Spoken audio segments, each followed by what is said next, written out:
is running late. They'll be about 15 minutes late. So I just wanted to let you know the council meeting should begin probably in about 15 minutes. Just move back. Thank you.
Back from closed session. Roll call, please. Councilmember Nierenheim. Okay, I don't see anybody. Here. There we go. Okay, Councilmember Lowenstein. Here. Councilmember Horvath. Here. Councilmember Baji. Here. Councilmember MD absent, and Mayor Brand. Here. Anyway, any items or announcements from closed session, Joe? No reportable action from tonight's closed sessions. Okay, thank you. I'll entertain a motion to adjourn to a regular meeting. Second. Okay, motion by Councilmember Horvath, second by Councilmember Obaji. Any objection? Okay, so ordered. Now I'd like to call to order a regular meeting of the Redondo Beach City Council. Roll call, please. Councilmember Nierenheim. Here. Councilmember Lowenstein. Here. Councilmember Horvath. Here. Councilmember Obaji. Here. Councilmember MD absent, Mayor Brand. Here, let's all rise and salute the flag and take a moment of silence, please. Okay, ready? Begin. I pledge allegiance to the flag, allegiance to the flag of the United States of America, to the republic, and to the republic and which is one stands nation, under God, indivisible, with liberty and justice for all. liberty, justice for all.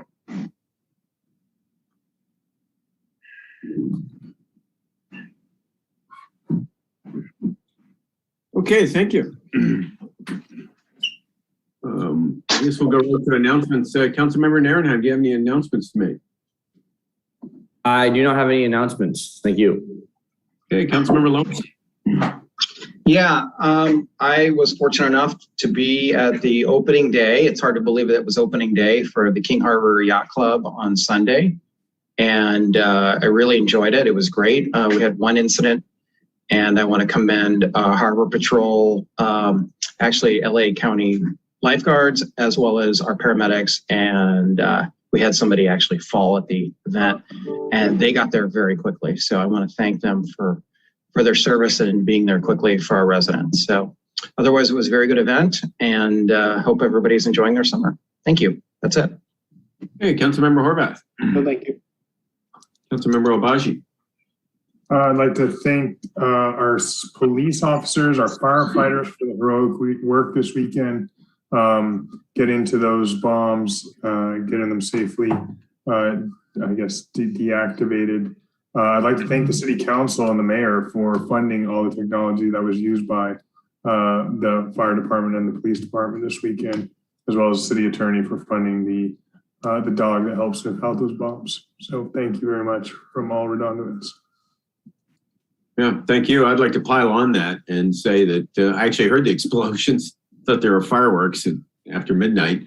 And it's just another fantastic example of RBPD and our Redondo Beach Fire Department working together closely with multiple other agencies to bring this situation to a safe close without any injuries, without any major property damage. Yeah, and it was really a textbook case of handling of that, including our bomb dog, including the drone that we have. These are kind of like insurance policies where you hope you never need them. But in this case, we needed them, and they came in handy. It was extremely effective. So those of you who don't know what we're talking about, we arrested somebody who was making bombs in Redondo. So he's in custody, $2 million bail. It looks like a lone wolf, and it looks like everything, thanks to our police department and our fire department, the sheriff's department, the federal agency were involved. We're safe and sound. So thank you for that. And there's something else that slipped my mind. I apologize. Okay, I'll just have to leave it at that. I'll have to miss it.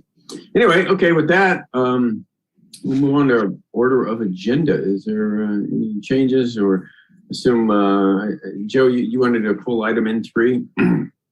Yes, that's correct. Item N3, the annual fire inspection report and resolution. Given that our lead staff person is away, as part of the strike team in Northern California, we would like to pull that item, return at a different later date for that report. So if anyone's logged on to attend, to participate, wanted to kind of announce that early if the council concurs.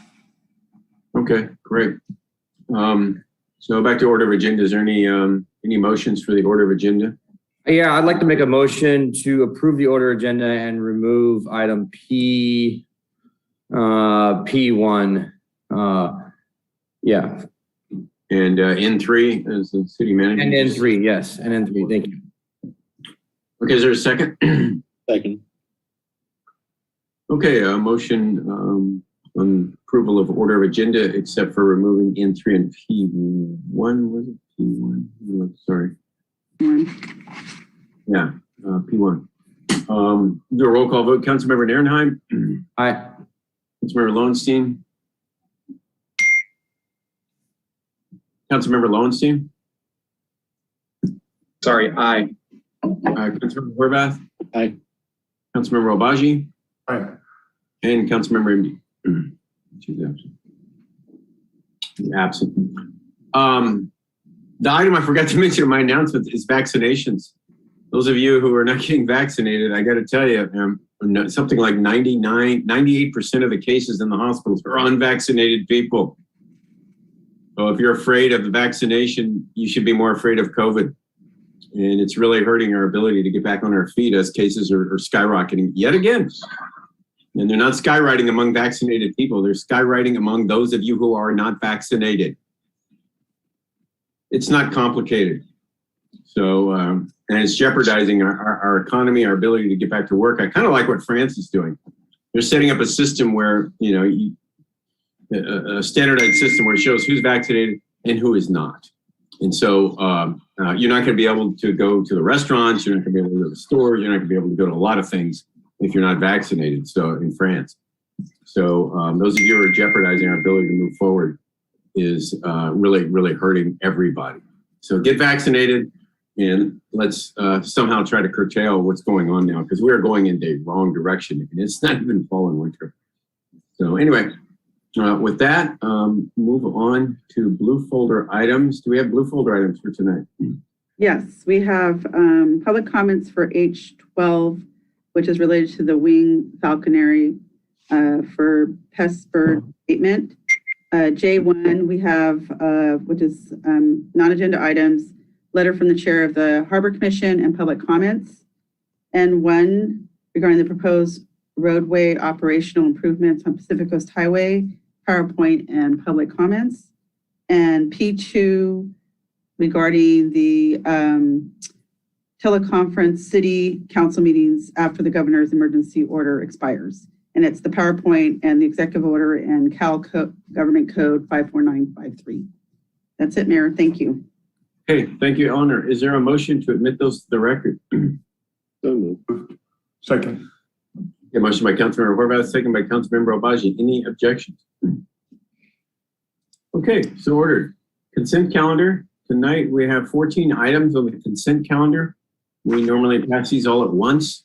Any member can pull any item from the consent calendar for further discussion, and anyone can comment on any item or ask for an item to be pulled.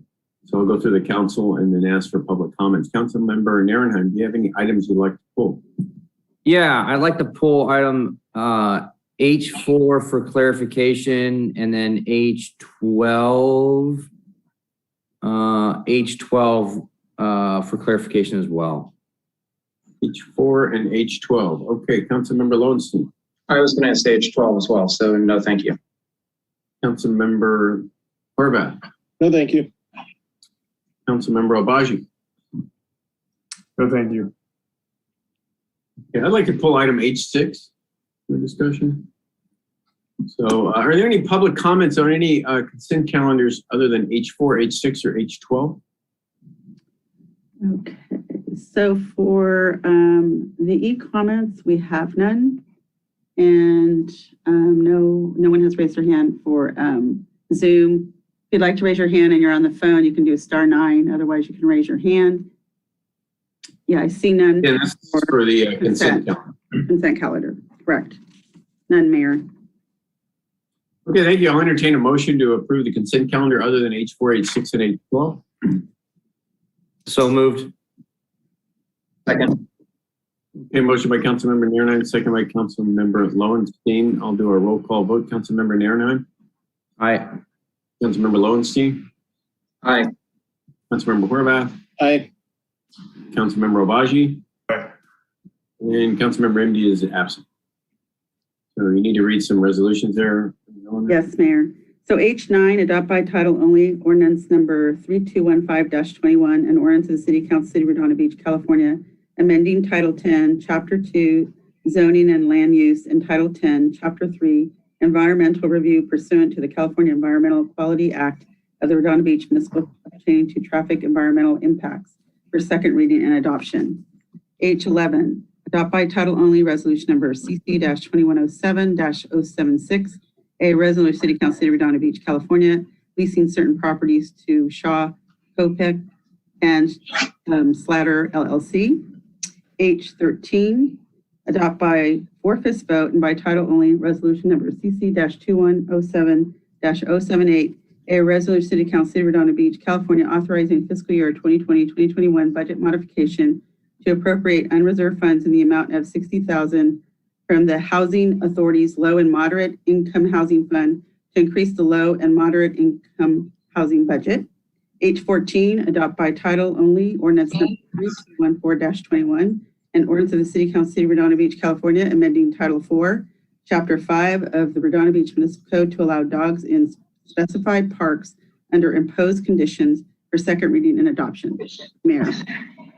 Okay, thank you, Eleanor. Item H4, Councilmember Nierenheim, you wanted a clarification on this? Yeah, H4. So I was a little confused because I was reading through it. All it says is an improvement agreement with Liebert Cassidy Whitmore for annual membership in the South Bay Public Agency Employment Relations and Training Consortium for the amount not to exceed $3,500 for 1 year. And I realize it's only $3,500, but from what I'm getting under this, we're paying them to be a part of a program. Can we just get a brief explanation on this? I can explain, council member. So we pool our money with all the other South Bay cities to provide human resources and supervisory for city staff on how to write performance evaluations, how to supervise and not get in trouble, all various labor laws that supervisors and frontline staff don't always know. So Liebert Cassidy provides that service. And so all the cities pitch in their money, and there's about 14 cities in this particular consortium, and we get about 9 full days of training throughout the year.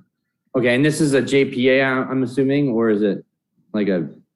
It's not a true joint powers authority. It's because we're just contracting with Liebert Cassidy. We've been doing this for about 20 years and or longer. Just a loose group of contract with them, and then they provide this training, and so people from all the different South Bay cities can attend. Okay, that's it. Perfect. Thank you. Is there a motion to? Motion approved. Public Second. Okay, to roll call vote, Councilmember public Nierenheim. input. I'm sorry, is there any public comment on this? Okay, I see. No, Mayor, no public. Okay. Thank you. All right, thank you, Councilmember Nierenheim. So I'll do a roll call vote. Councilmember Nierenheim, All right. Councilmember Lowenstein, Aye. Councilmember Horvath. Aye. And Councilmember Obaji. Aye. Okay, thank you. So next up is H6. I pulled that, and it has to do with the speed cushions out on some streets that I just had some questions. First off, I want to point out that it was exactly $115,000. Hang on one second. I'll pull up my notes on this. Worked out to about $14,500 per speed cushion. And what concerns me is that they came forward apparently 2 years ago, and we're finally getting this done. So I guess maybe Ted or Andy, whoever wants to handle this, what was the process? Why did this take so long? And yeah. Mr. Mayor, can I answer that actually? Sure. Ted jumps in or Gene. We had an issue with collecting all the signatures on each of the 3 streets from the residents. So it was something that was requested. This council had approved like a giant area traffic calming program. And this was one aspect of that traffic calming program, but it was taking a long time to gather the signatures. And so as a result of that, it was just me working with the residents trying to move that process along. And then when we finally got it done, it was during the COVID timeframe and things were just delayed. So that's some of the explanation as for why it took so long for this to move forward. Well, Ted, did you want to handle it, or Gene, or I had a couple of questions? Thank you, Your Honor. Actually, I'll have Gene chime in a little bit more, but as Councilmember Horvath mentioned, yes, we did get the direction from the council at the end of December, and we did have to go through. That is part of our process and procedures that we get over 66% of the residents of that lot to support the installation of the speed cushions, and also get the support of the residents where the speed cushions are going to be installed. And as Councilmember Horvath mentioned, that did take some time before we got the support of the residents. We did come back to you in May, basically after we had gotten all the support. We completed the design of the materials, and the council approved the plans and specs, and we advertised the project for construction. So I guess it sounds like Councilmember Horvath initiated this. Was it initiated by residents, or I mean, I remember speaking about this. And Yeah, the entire the traffic calming study that we did that went from 182nd to 190th and from Fisk Lane all the way out to Pruitt Lane was initiated by community meetings with residents in the area. And then we went through a pretty long process over like a year and a half of, multiple community meetings, and then staff did an area-wide program. Some of that we did implement. Some of that was like the mini circles that were implemented on Fermona a while back, and then of course some various other solutions throughout that entire neighborhood, which is on both sides of Inglewood Boulevard. And thank you. And Ted, what kind of speed cushions are these? I mean, we've got speed cushions in Redondo I've never seen anywhere in the world I've been. And we've got one company that responded to the bid that's going to be doing this. Do we specify what kind of cushions, or what kind of cushions are these going to be, and why? We do. These are, we call them reusable speed cushions, and Gene, I'll ask you to chime on with more of the specifics. But this is a speed cushion that's actually bolted into the pavement. It is a speed cushion that's specifically made so that our emergency vehicles, such as the large fire engines, are able to straddle them and not necessarily have to go over the speed cushions. Many of the other cities install speed humps, which are built up asphalt up to 2 5/8 or 3 inches tall. Those are uniformly across the entire street, and emergency vehicles basically can't avoid them when they run through. So these speed cushions are more expensive initially to do the installation of, but we're also able to remove them and reinstall them, versus a standard speed hump, which is again built up asphalt. Anytime you come in to do a rework or repavement of a street, you literally have to remove it and then have to reconstruct it all over again. Okay, well, thanks for that, Ted. That's okay, Gene. That answers my question. I appreciate that, and I will argue that the soccer moms and their Suburbans have figured out how to straddle them too. I don't think it'll fit a Suburban. It'll fit a wide wheelbase like a fire engine, but not a Suburban. They'll get nicked on. One side. Oh, anyway.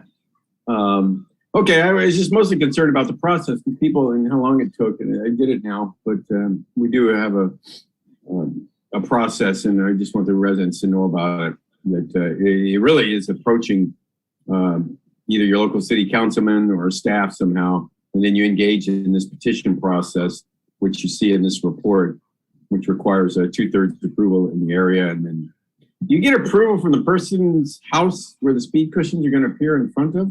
Yes, that's also a requirement. Okay, great. Thanks for answering that. Are any other questions from the council about this? I'm sorry, let me look at it here. I don't see any questions. Any public comments? Mayor, we have no e-comments or Zoom participants for this item, for the record. How long would it take to install these at this point from now, that if we approve this tonight? Gene, I'll ask you to pop on and talk about the number of working days that the contractor has to implement. I believe the contract is for 30 working days. So we're anticipating once this gets approved, they should be in place before the end of August.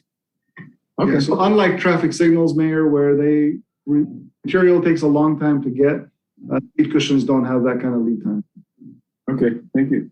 I'll entertain a motion to approve. Second.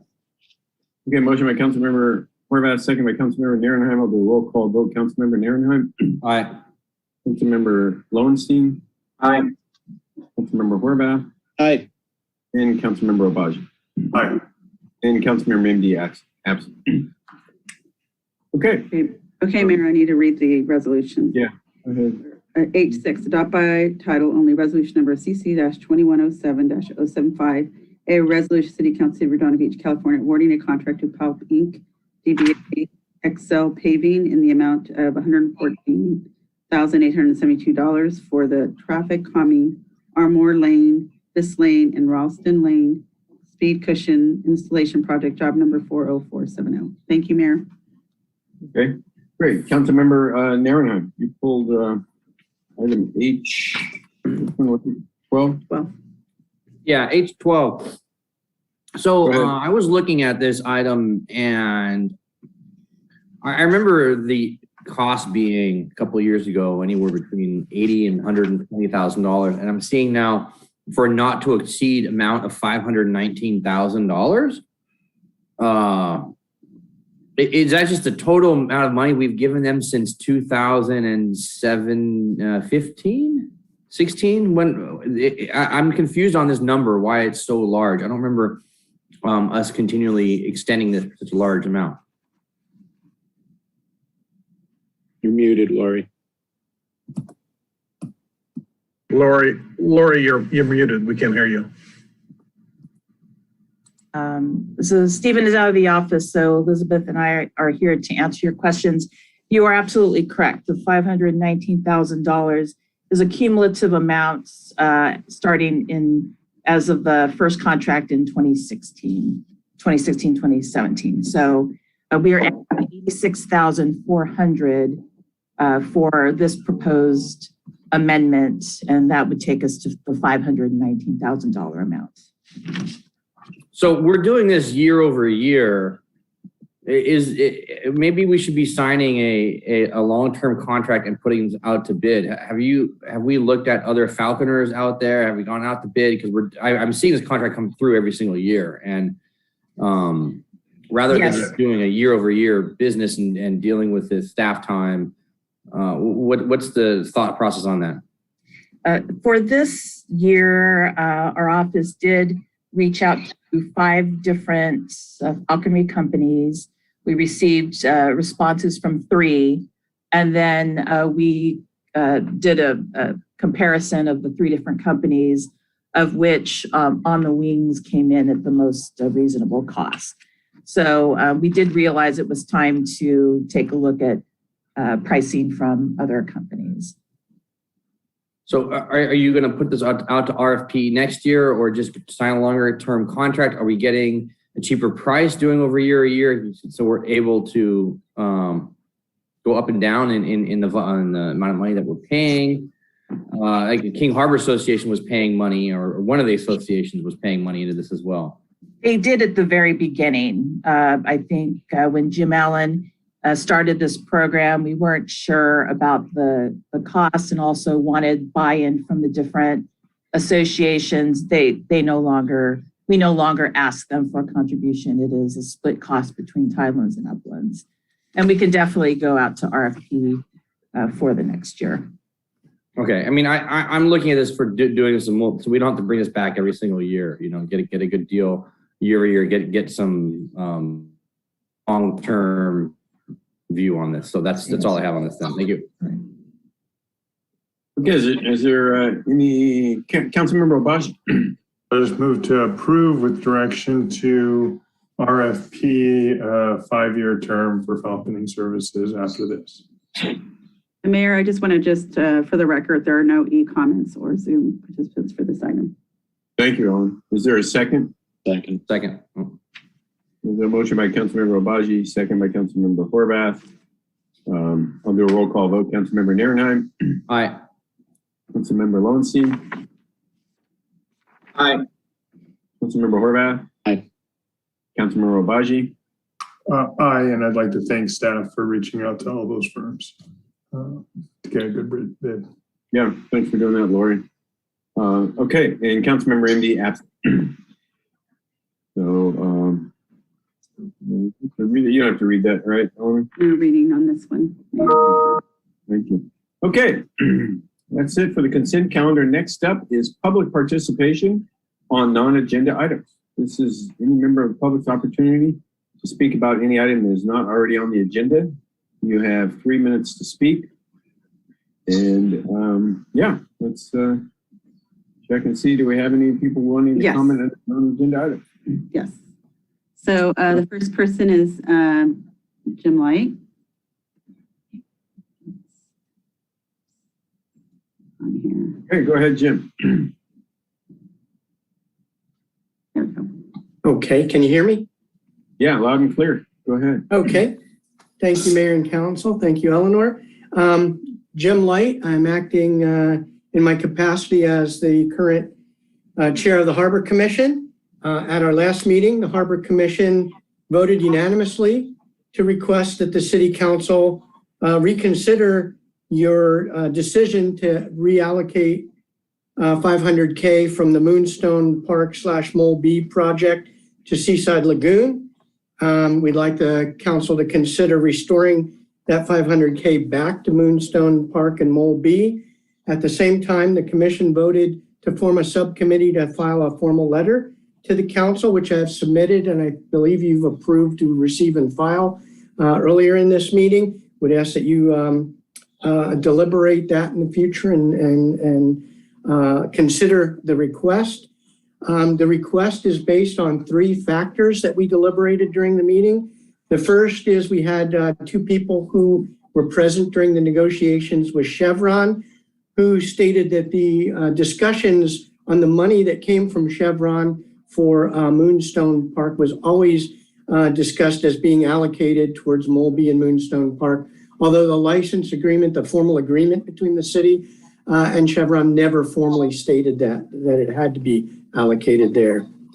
The second factor was the council had asked us as we started working on the amenities plan to accelerate Moonstone Park and Mole B, which we wholeheartedly embraced. And our hope was that as soon as we get done with the amenities plan, which the successful contractor did bid to accelerate the Moonstone Park portion of that the city would be in a position to then fund moving ahead on Moonstone Park, and reallocating $500K is contrary to that goal and desire.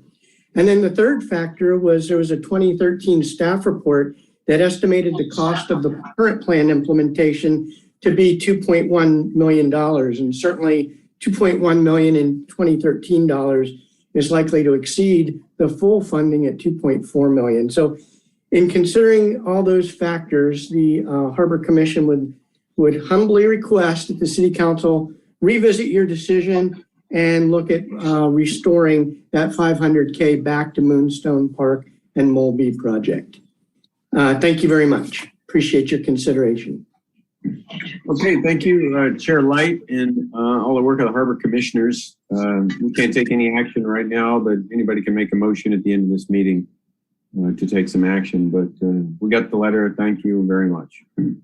Okay, the next person is Stephanie Martinez.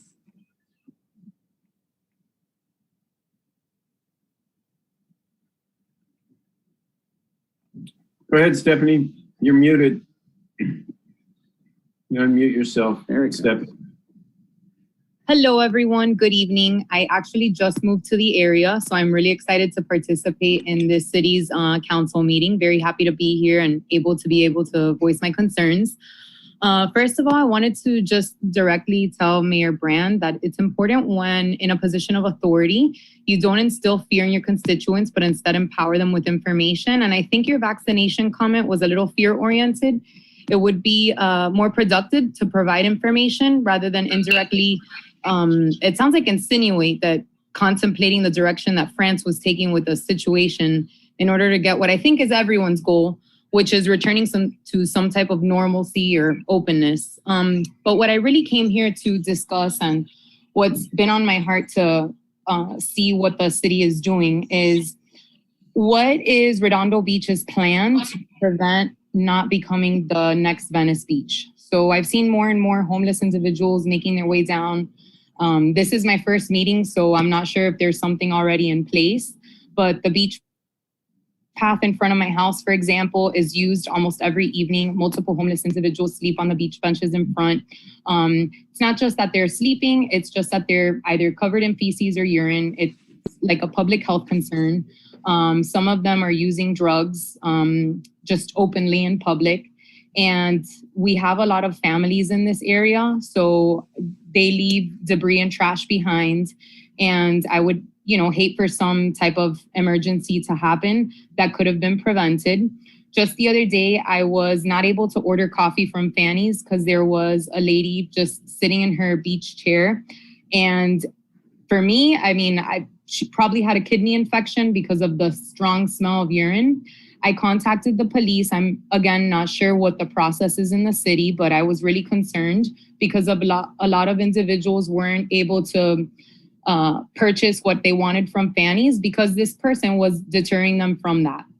And so I just contacted the police to let them know. I'm a medical speech language pathologist. I was hoping to open my door-to-door private practice here once I got to Redondo Beach. But this presents as a significant concern and it deters me from doing so. So I just wanted to voice my concern, see what you guys were doing about it. Thank you. Thank you, Stephanie. Welcome to town. Okay, any more, Eleanor? Okay, so no more Zoom, and then we have the comments. So that's it. That concludes the non-agenda items. Okay, thank you.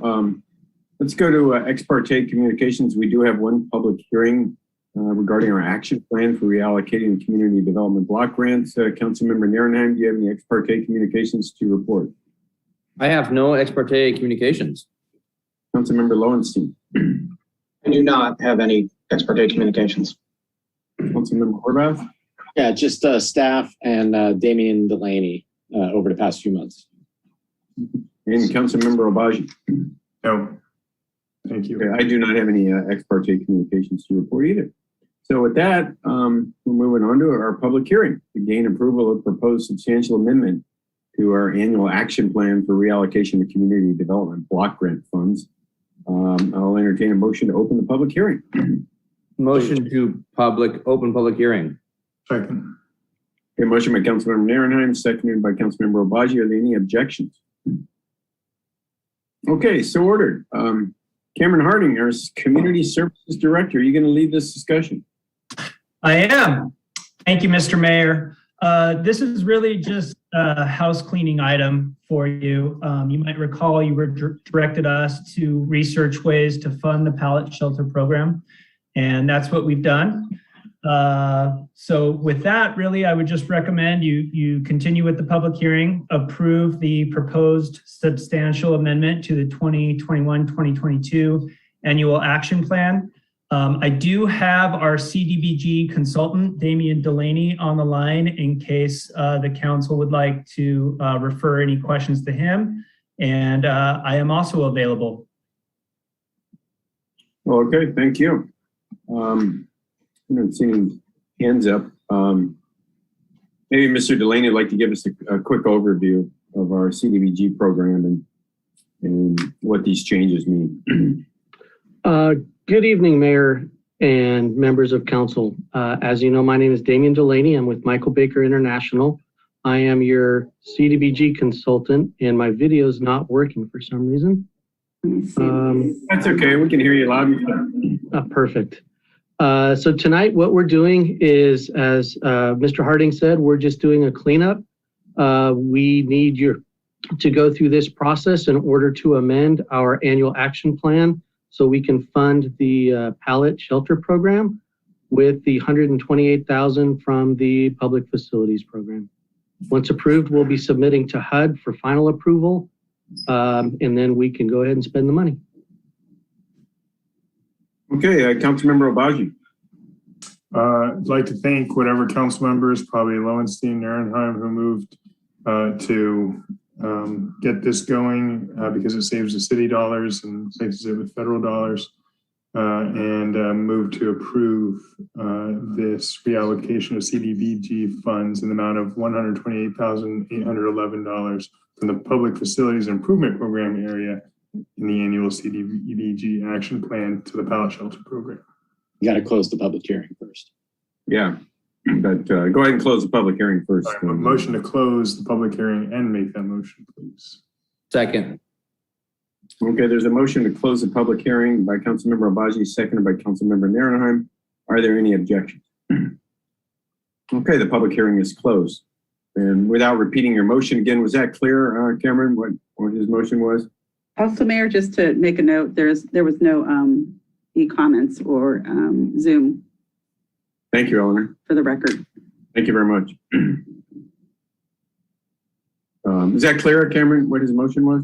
Yes, Mayor, I think we're good. As long as Eleanor is good with it, I'm good with it. And this is just follow up on the direction you gave in June. So include yourself in this, Councilman Obaji, for having approved this. This was the necessary next step. Thanks. This is a group, this is a global project. This involves all the entire council, our staff, the county, the federal government. We're moving federal monies to the pilot program to continue to fund it. So that's the bottom line. So, okay, there's a motion in a second. I'll do a roll call vote. Councilmember Narenheim. Aye. Wait, before, was there a second to Councilmember Obaji's motion? Yeah, me. Okay, thank you. Councilmember Narenheim, aye. Councilmember Lowenstein? Aye. Councilmember Horvath? Aye. Councilmember Obaji? Aye. And Councilmember Indy is absent. So, do you need to read anything, Eleanor? No, not on this one, Mayor. Thank you for asking. Okay, moving on to item N1, discussion of possible action regarding proposed roadway operational improvements on our favorite street, Pacific Coast Highway, and impacts to parking. So, Ted Simon, take it away.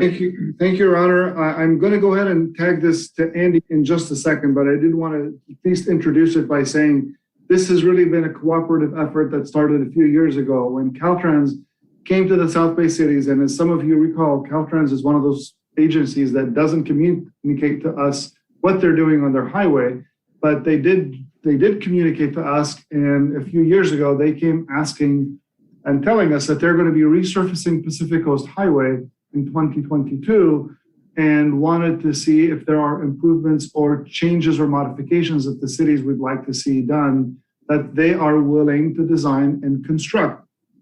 And as you recall, some of our decade-long projects, such as PCH and Torrance, it takes a long time for the city to get a permit from Caltrans. So we were actually eager to jump at the opportunity to cooperatively work with Caltrans. And we weren't alone, as were many of the other South Bay cities. And in doing so, we identified some problem areas, and those, a couple of them impact parking. And this is the time that I would hand it over to Andy to give you additional background in what we went and presented to the Public Works Commission last month. Andy? Thank you, Ted. Good evening, Mayor, members of the council. Andy Wingy from Public Works. If you'll allow me to share my screen, I can go through some slides. Just want to remind you also, you have a blue folder item on this as well.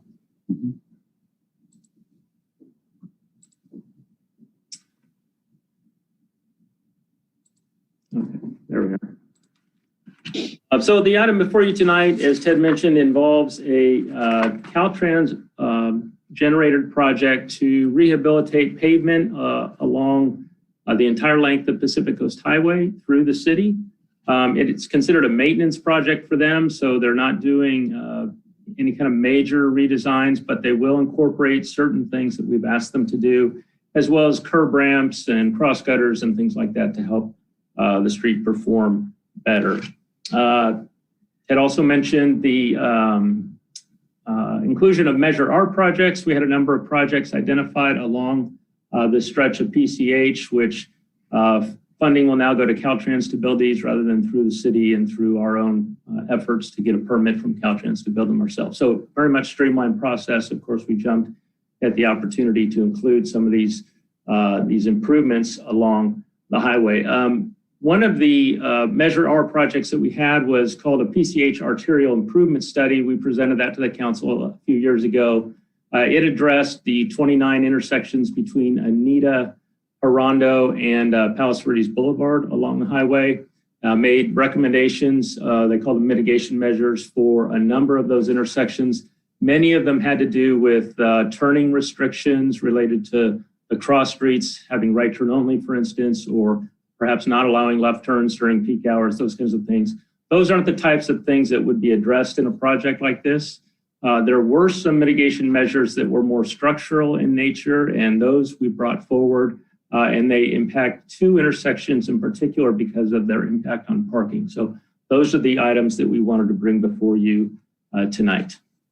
The first of the two intersections is Torrance Boulevard, and there were a number of recommendations there. One was to include a southbound right turn lane. The city is pursuing that through a separate project that's already in the design process. So we did not ask Caltrans to do that one in this project. We have some right-of-way issues we need to clean up. So Caltrans won't take that one on as part of their maintenance project. There was a northbound left turn lane extension, which was interesting to us, but it did require loss of parking on the west side of Pacific Coast Highway. That's in the coastal zone. That would require some additional process with the Coastal Commission. And that was not something we could get done in the schedule that Caltrans needed. So at Torrance Boulevard, the mitigation measure we're presenting is the extension of a southbound left turn lane turning onto Torrance Boulevard eastbound. There are significant reductions in the delays. That's the advantage of this. But it does require a loss of parking spaces on the street. Good news is there may be a potential to replace some of those spaces on the next block north. Let me illustrate that in this photo here, just to get you oriented. North is to the left in the picture. Pacific Coast Highway is the horizontal street, and then Torrance Boulevard is this vertical street on your screen over here on the right side. Caltrans is proposing to, or the project is really to increase this left turn lane pocket from about 125 feet to 340 feet. The advantages here are some of the numbers, but you can see significant reductions in delays, almost 40% in the AM peak.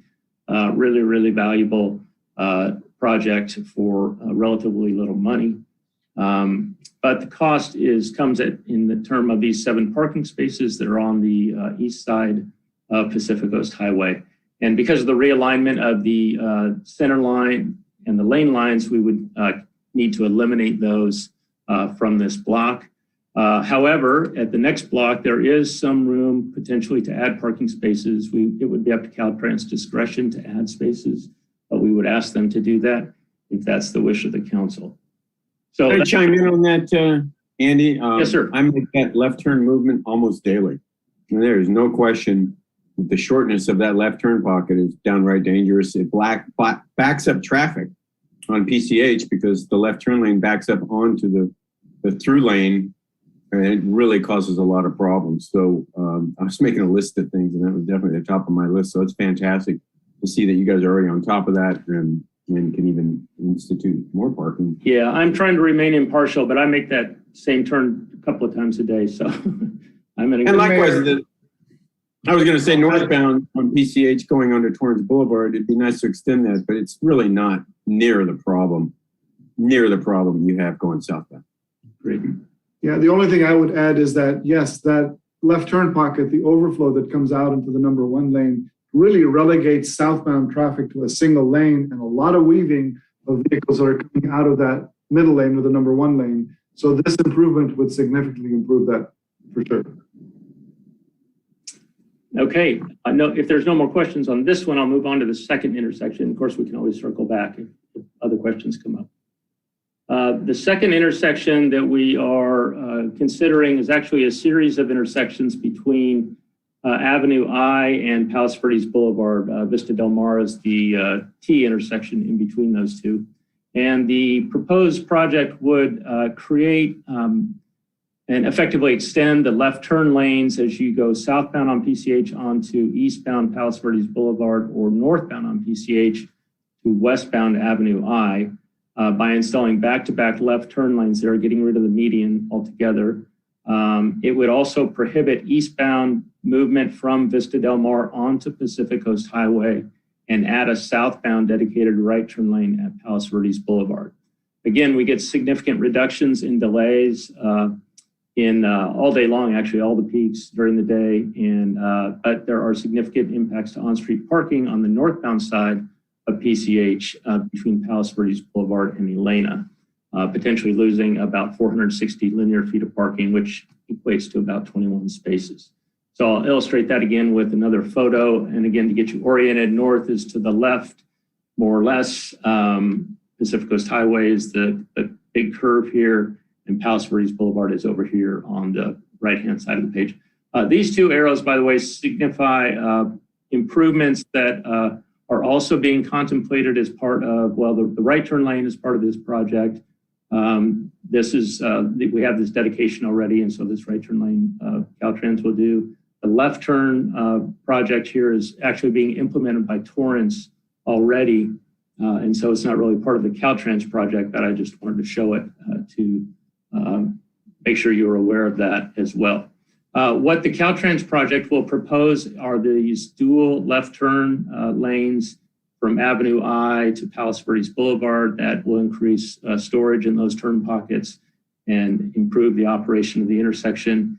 It also proposes to block outbound traffic from Vista Del Mar from making a right turn onto PCH, allowing only southbound travel into the westbound direction on Vista Del Mar.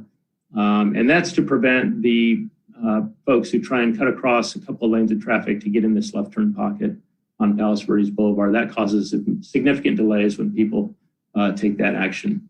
And then also addition of a dedicated right turn lane, which will ease some of the congestion here during the peaks as people are headed southbound and moving on towards either South Torrance or Palos Verdes through the westbound Palos Verdes Boulevard direction. Of course, the cost here, well, here, first of all, the reductions in delays, 5, 8, 30 seconds. This is a big one in the PM peak. The almost 40% reduction in time there as well. But the cost does come at potential reduction of parking all along this 460-foot stretch. Again, that's about 21 spaces. This is actually substandard right now. The actual lane markers as it's painted is not sufficient for an 8-foot parking lane and a standard Caltrans travel lane. So it seems tight to people who know this turn know it seems tight and a little bit sketchy in terms of pulling out of these driveways or getting in your parked car, for instance. So that would potentially be lost. All of these businesses on this stretch have dedicated parking through they own the parcel back here for parking. So it's not that these businesses would be without parking, that just the convenient parking right in front would be potentially lost. We are talking to Caltrans about finding ways to preserve maybe half of this for parking, but so far we haven't been able to get that far in the conversation. We've been working pretty hard to get them to include some of these other changes. So with council support, we'll certainly go back to them and push to see if we can preserve maybe 8 or so of these spaces north of Avenue I, if they can do the lane alignment in a way that allows that. While you're on this, Andy, go back to the figure. What's driving the loss of those parking places, I'll say north of Vista Del Mar?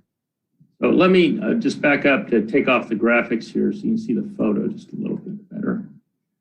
So here you can see we have the left turn lane and then a fairly thick median. Well, they're going to remove both these medians, but as I mentioned, these lanes are substandard width. So Caltrans is sticking to their standard. It's now an 11-foot standard width lane. But to get in a dedicated right, 2 through lanes in the southbound, a left turn lane, and then northbound direction, another left turn lane and 2 through lanes, uses up all of the space curb to curb. as you come north of Avenue I, the only thing that we found that prevents preserving this parking is that Caltrans has standards for these transitions in their lane alignment. And they are telling us so far that their standard doesn't allow them to essentially tighten the curve on that lane alignment and force the traffic away from, or actually loosen the curve to force the traffic away. We're still fighting that battle, but we just haven't got them to agree to that yet. So our hope was that they might be able to save us a few spaces, but we just haven't got their okay yet on that. Thank you. Yep. Okay, so my next slide was just the recommendation, but I'm happy to come back, of course, to either of these for questions. But we would recommend that the council support construction of the operational improvements as I presented them here, to direct staff to continue working with Caltrans to mitigate or reduce losses in the parking and consider bike facilities if possible. One of the public comments is about that. If at all feasible, to finalize the design. Currently, this stretch of PCH just north of Pch Boulevard is on the South Bay Bicycle Master Plan as a Class 3 facility. I'm not sure there's room to do a Class 2 in the northbound, southbound directions there, but we can certainly push Caltrans to see if they can figure out a way to do that. So that concludes my presentation, but like I said, happy to take comments and questions. Andy, I just want to add one more thing regarding the bike facilities. I did review the South Bay Bike Master Plan, and what they identified was the existing bike facility that's there on Pacific Coast Highway. I was researching it, and it turns out, as much as graphically they showed it going to Avenue H, it actually terminated at PV Boulevard. And continuation northbound really for us comes through Catalina, which then tags into both Esplanade and Catalina to reconnect on the north end of Pacific Coast Highway. Yeah. So PCH itself from PV North is not a proposed bike facility on the South Bay Bike Master Plan any longer. Thank you. Okay, thanks, Ted. In looking at this whole stretch, apparently this started 10 years ago in 2011, and they're doing outreach for this. But other intersections along Pacific Coast Highway, just as an example, Nob Hill. I know that Caltrans is looking at a left turn movement at Nob Hill. Other areas that have been looked at are Carnelian, Barrel. Did you guys look at these intersections? I assume you did, and drew conclusions about whether to ask for something or not. Yeah, I'll stop sharing there. Yeah, the Pch Arterial Study that we did a couple of years ago identified, as I mentioned, I think it was 16 intersections for some type of mitigation measure, but a signal, for instance, at Nob Hill or a change in the signal at Nob Hill was not among those recommendations.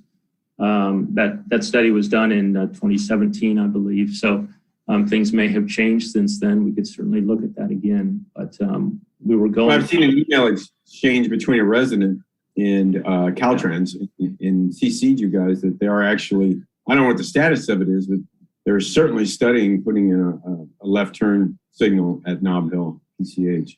So I would assume they would pull this into that if they decide. Andy, let me help with that. Yeah, Mayor, I did see that from the resident and from the Caltrans transportation engineer. They do have that in their queue for design and construction. The resident had seen some construction activity occur at the intersection and thought that was the signal phasing improvements, but Caltrans confirmed that that's not what's under construction now. It's not one of their CIP projects at this point. You know, I would assume this would be part of this project. It would be part of this project. It's independent of it. As Andy mentioned before, this CAP-M is really a grind and overlay project for them. It doesn't include other capital improvements typically, except certain ADA improvements, such as ramp upgrades and things of that nature. But again, I this was a cooperative effort. This is part of the reason why we jumped all over their request for a further improvements along the highway, at which time they're amenable to including these improvements that Andy just went through. Okay, one more comment. Someone was killed in a crosswalk at Agate in PCH several years ago.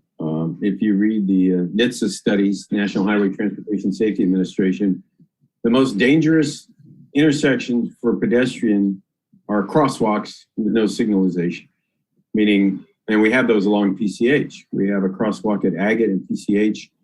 A gentleman was crossing the street during rush hour going across, I think it's 6 lanes of traffic there during rush hour, maybe 4, and was struck and killed. There's crosswalks in South Redondo on PCH with no light, nothing, just a crosswalk. People enter it, they think they're somehow safe, and people are doing 50 miles an hour often. So I really would look at eliminating those. I think they're unsafe. Yeah, I mean, they're just unsafe, and you shouldn't be crossing PCH because you got a crosswalk when people are going so fast. That's my opinion. We've had people killed. If you read the National Highway Transportation Safety, and they will tell you that is the most dangerous crossing for a pedestrian. So, and I would just say as a public announcement or public information that as a pedestrian, folks, be very careful. Don't assume you've been seen. If you're at night, be in bright clothing and never take your eyes off of traffic because, you know, pedestrians do get killed in Redondo Beach, and it's always a shock. It's always a horrible accident. It's always somebody not looking or not seeing. So, you know, don't assume because you have the right of way or you're in a crosswalk that somehow you don't need to pay attention. So everybody, please, especially at night, don't wear dark clothes and always pay attention when you're crossing the street. What's going on? People make right turns suddenly. People you didn't see. You know, you didn't hear something. I just want to encourage people to pay very close attention as a pedestrian because you're not always seen. I mean, there's a lot of lights out there. There's a lot of glare. There's trees. There's other traffic. Everybody drives and they understand that. So anyway, that's my soapbox. So I don't know, Ted, what it would take to have those removed. I don't think, suppose one mayor in one town could have a crosswalk removed like that, but they are dangerous. So, yeah. Well, Mayor, I think you've heard us talk about uncontrolled crossings in the past, and our preference is, like you said, is not to put in crosswalks at an uncontrolled location or intersection for sure. What we can do is actually send that as a request to the transportation engineer at Caltrans, which could definitely be implemented as part of the project if they support it. Where when they resurface the street, they don't reinstall the crosswalk, and we'll bring that to their attention and ask them to incorporate that. yeah, I think the one on Agate is particularly troublesome. There's a light not far from where that crosswalk is, and it's an extremely busy section of Pacific Coast Highway, and people are going very fast. So certainly that one, Ted, I would emphasize. The other ones, I'd have them look at those as well. Anyway, thank you. Councilmember Horvath. Yeah, thanks, Ted and Andy. It's definitely exciting, you know, after, of course, talking about especially the projects that you're showing in the presentation for the past 4 or 5 years to now see them finally almost coming to fruition. So I'm definitely in support of those.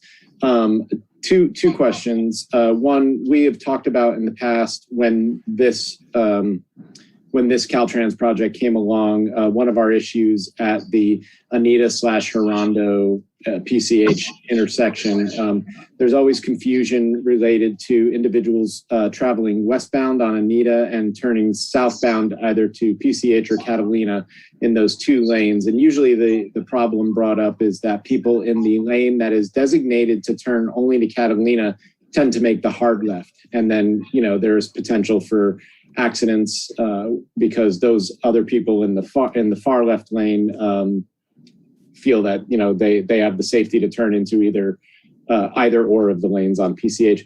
So we've talked about, you know, either striping or signage changes as a part of this project, but it wasn't in the report, and so I wanted to just bring that up as a question because I know we're doing some other projects at that intersection, but I don't want to necessarily see that get overlooked because we've talked about it a lot. We'll do it. I'll answer the first part of the question and maybe have Gene help me with the second part. The current project that we have, which is for westbound Anita at PCH, was initially to improve 2 things, the left turn queuing capacity as well as the right turn queuing capacity. Just like we talked about these 2 intersections, the demand for those turning movements actually renders the intersection almost to a single lane sometimes to come through, and it blocks so many of the travel lanes. For the right turn pocket, we're going to be coming back to the Public Works Commission once we have a concept ready for further public input. The left turn pockets, both of those turning movements actually have almost equivalent demand in terms of the volume of traffic that turns left onto either Catalina or Pacific Coast Highway. It may vary in terms of the time of day, but our current design is to extend the left turn pockets on both of them with some modifications to that median in order to provide the capacity that's there so that the vehicles that are waiting to make the left turn are in that turn pocket. We weren't intending to go into the intersection itself because our work was really going to be east of the highway, and we didn't want to get into a Caltrans permit for things that really don't involve any construction for them. I think once we have this ready to go, yes, we can definitely engage Caltrans for further conversations, because I think if we have the storage capacity for the number 2, which is the Catalina left turn pocket, and we're not overwhelming both of those turn capacities, it may allow that to become a shared left turn onto PCH or a shared onto Catalina. I think that's something that can be addressed later. Right now, as you know, they have lane lines, or actually extensions of the lane lines coming through the intersection to try to keep the traffic into either one of those turning streets. But as you mentioned, we still see the overlap occur, especially out of the Catalina turn lane onto PCH. Gene, I don't know if there's more you want to add to that or be more explicit. No, actually, there's not too much more to add. It's just to reiterate that due to the change in operations with the standard single left turn to either Catalina or PCH going to a shared type movement, that we would have to reach out to Caltrans and get their involvement as well in regards to that type of change at that intersection. Correct. That's why I asked the question, because I knew that as a part of our existing project, it wasn't part of it. But since this project is in the Caltrans right of way, then effectuating either any striping or signage changes, I wanted to make sure that we tried to make it work as a part of this project so that we can, rectify the issues with those turning movements. That's all. And then my final question was, you guys didn't bring this up, but the intersection of Diamond and PCH has always been a little bit of a visual issue, right? And we've had some accidents there, people who are traveling either northbound or I think mostly when they're traveling northbound, it's hard to see because there's a little bit of a raise in PCH at that intersection. And I was just wondering, is Caltrans, since they're doing a grind and overlay, and that would actually be a much deeper grind, but I was wondering if they were going to address, that at all to try to stem some of the issues that we've seen in the past. As far as I know, they are addressing it, but not by lowering the grade of the hump that's there. They've actually designed and completed the design of left turn phasing. So they're going to have explicit left turn phasing for both north and southbound PCH at Diamond. And I thought they should be ready for construction at this point, but we can also find out the status of that and let you know. Okay, thanks. That was it. Thank you. Ted, on that intersection there, that involved a lawsuit in Caltrans, lost like $15 million. It's a long story. I won't get into it, but it's been a dangerous intersection for a long time. But to me, now the most dangerous movement at that intersection are people pulling out of Starbucks on the Pacific Coast Highway in the morning. You can't see, and people just pull out anyway. I don't know. I don't know the accident record. I don't know that we have any control over it. I'm sure Starbucks wouldn't appreciate losing a movement, but is that something we would ever address with, Would not as a city. I mean, again, we can ask Caltrans. I know for the north-south, and you're right, Starbucks is one of those independent situations that may have involved one of those TCs. But the movements at the intersection, they are going to make that, again, exclusive left turns. What they also did, I believe, was either the first or the second accident. They created a double of yellow lines out there to make it illegal to turn left onto Starbucks or to turn left out of Starbucks. I mean, that's a very difficult maneuver as you're coming out of Starbucks to make a left, but you're absolutely right that even the right turn is difficult because, yeah, your line of sight is pretty limited at that point. Now, I'll never forget they lost the lawsuit on a Friday. I think it was $17 million. I went out there Saturday morning and the Caltrans crew was there the next morning restriping that intersection. It was absolutely amazing. I even had to walk up because I was walking to Starbucks. So you guys out here because of that lawsuit? He said, oh yeah, we were ready. That's how fast. It's amazing. I'll never forget that. The next morning. Anyway, Councilmember Lonsi. Yeah, and yet it takes Caltrans years to get other stuff done. So, I would agree with a couple things. One is what the mayor just said about Starbucks. It's crazy, and you really have to pull out of there fast because people are driving fast and it's blind. And the other thing I would agree on is on Agate. I have a neighbor down the street who actually was hit at that intersection. So it's really scary, and so we should probably remove those. I will say I'm very glad about extending the left turn pocket on PCH at Torrance. That's great. On Garnett, right next to it, is there any way that we can free up some spaces over there? I know there's a fire hydrant on that street, but there's also a couple of spaces that are 30-minute parking only. And I was wondering, that's just right around the corner. That might be a good place to look for spaces as well too. Have we looked at that? I have not looked at Garnet as an alternate. I was hoping to get Caltrans to pay up with spaces on their street, just north of Garnet. But we can certainly look to see what we could do there in terms of changing some of the curb markings if they're not being used the most effectively. Sure. Yeah, I don't think they're used very often, and I don't know the reason for the 30 minutes. It might be because there is a hotel or motel right next to it, and they didn't want people parking there for a long period of time. But that street is not a heavily parked street. It's a very residential street, and so that might be a place to look at that. But otherwise, I'm very happy that we're doing this. I think the people that'll be most impacted is the hotel, is the Redondo Beach Inn. The others have off-street parking, I believe. So that strip mall has an off-street parking, and I think a subterranean parking as well too. So, okay, great, thank you. Hey, Councilmember Narenheim. Thank you, Mayor Brand. Okay, so a couple of questions here. Is this work going to include the upgrades on PCH along the east side of PCH along the avenues, Avenue D, E, F, that has a large dip? So they're going to finally fix that issue?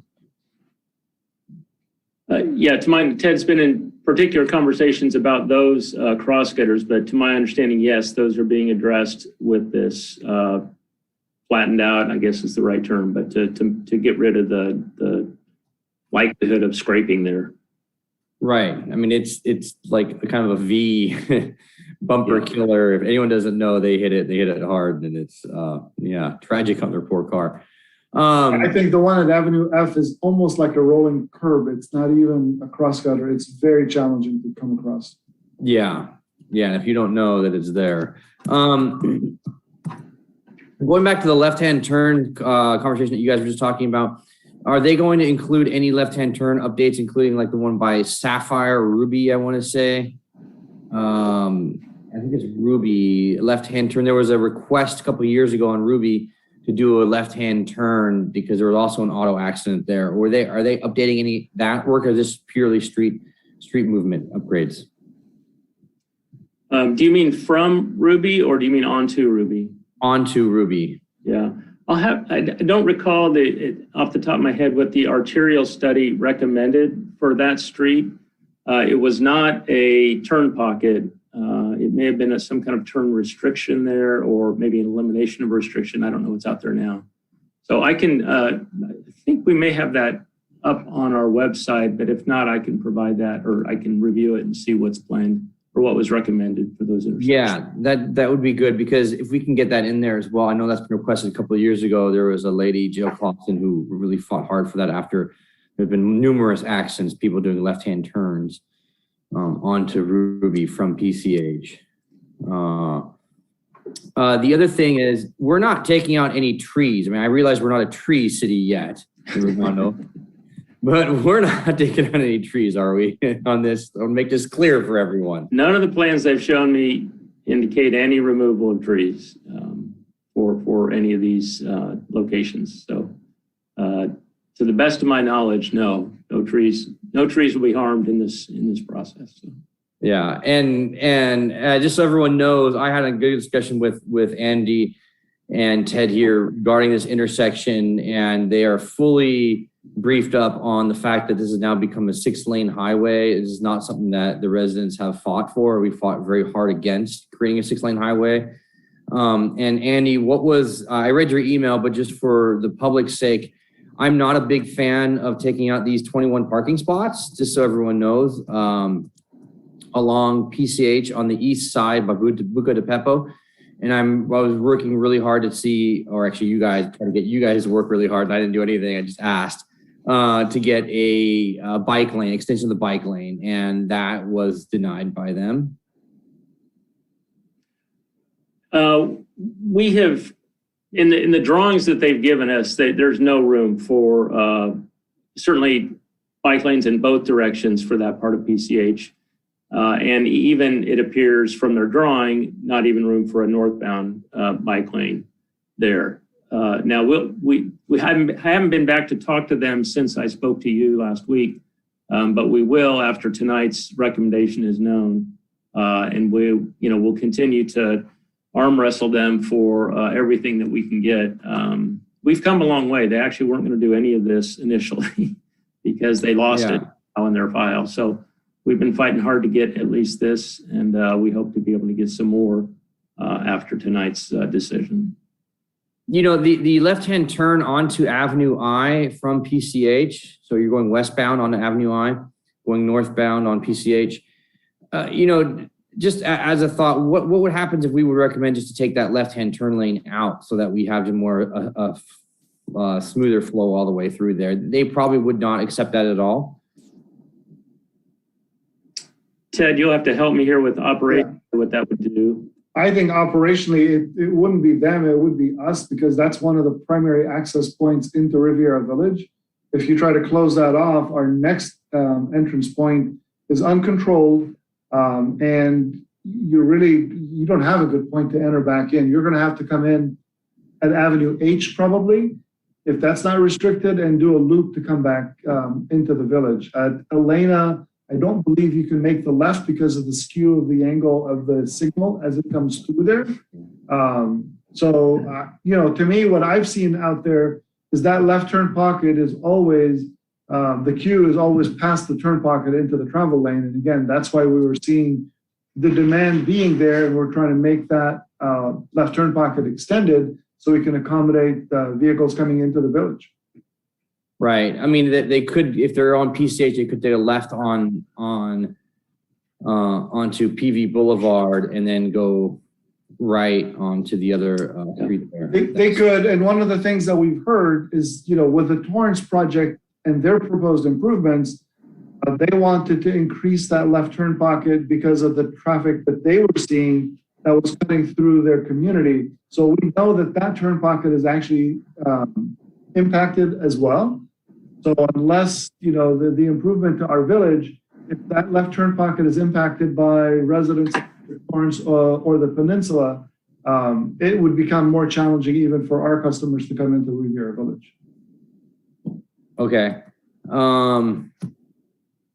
And let's see here, where's the other question? And there's no way that they really are pushing their 11 foot wide, 11 feet for each lane, which takes out all of that parking there.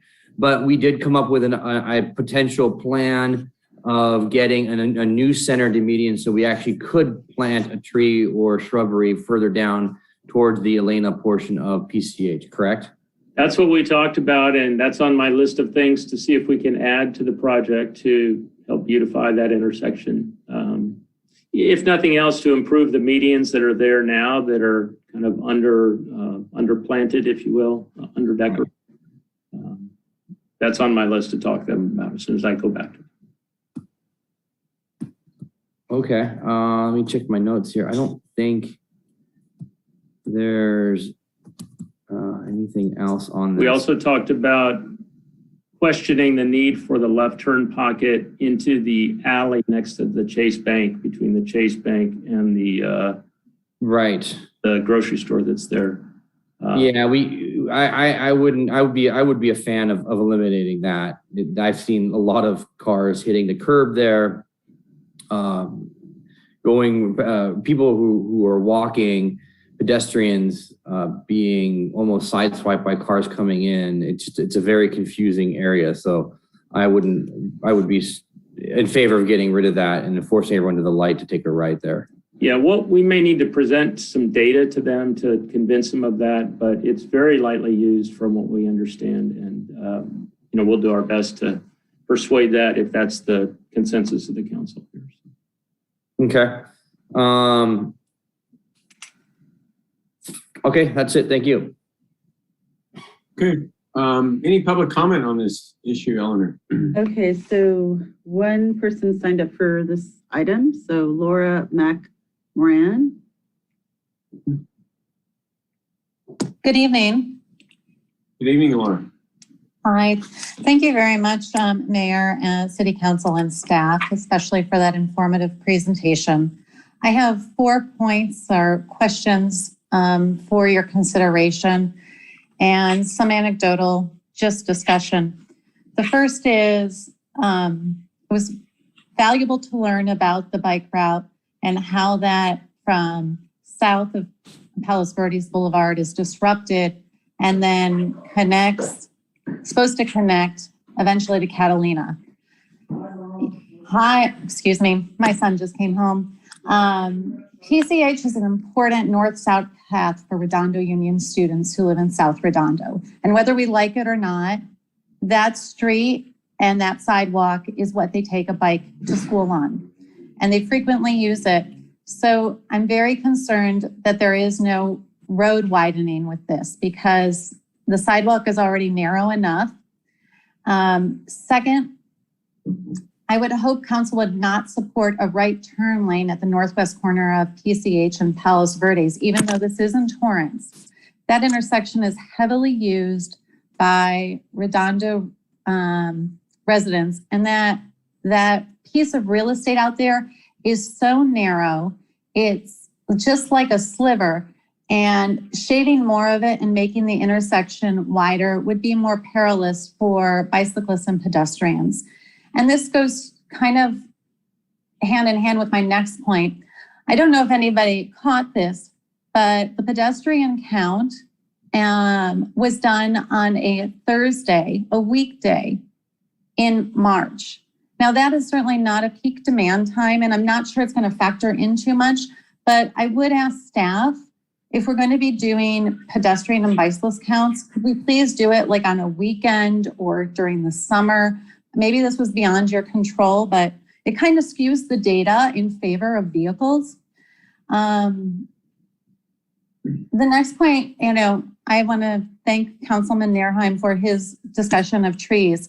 And it looked like there was a huge opportunity missed in front of the Kensington, and I'm not sure why. That entire new parkway is treeless.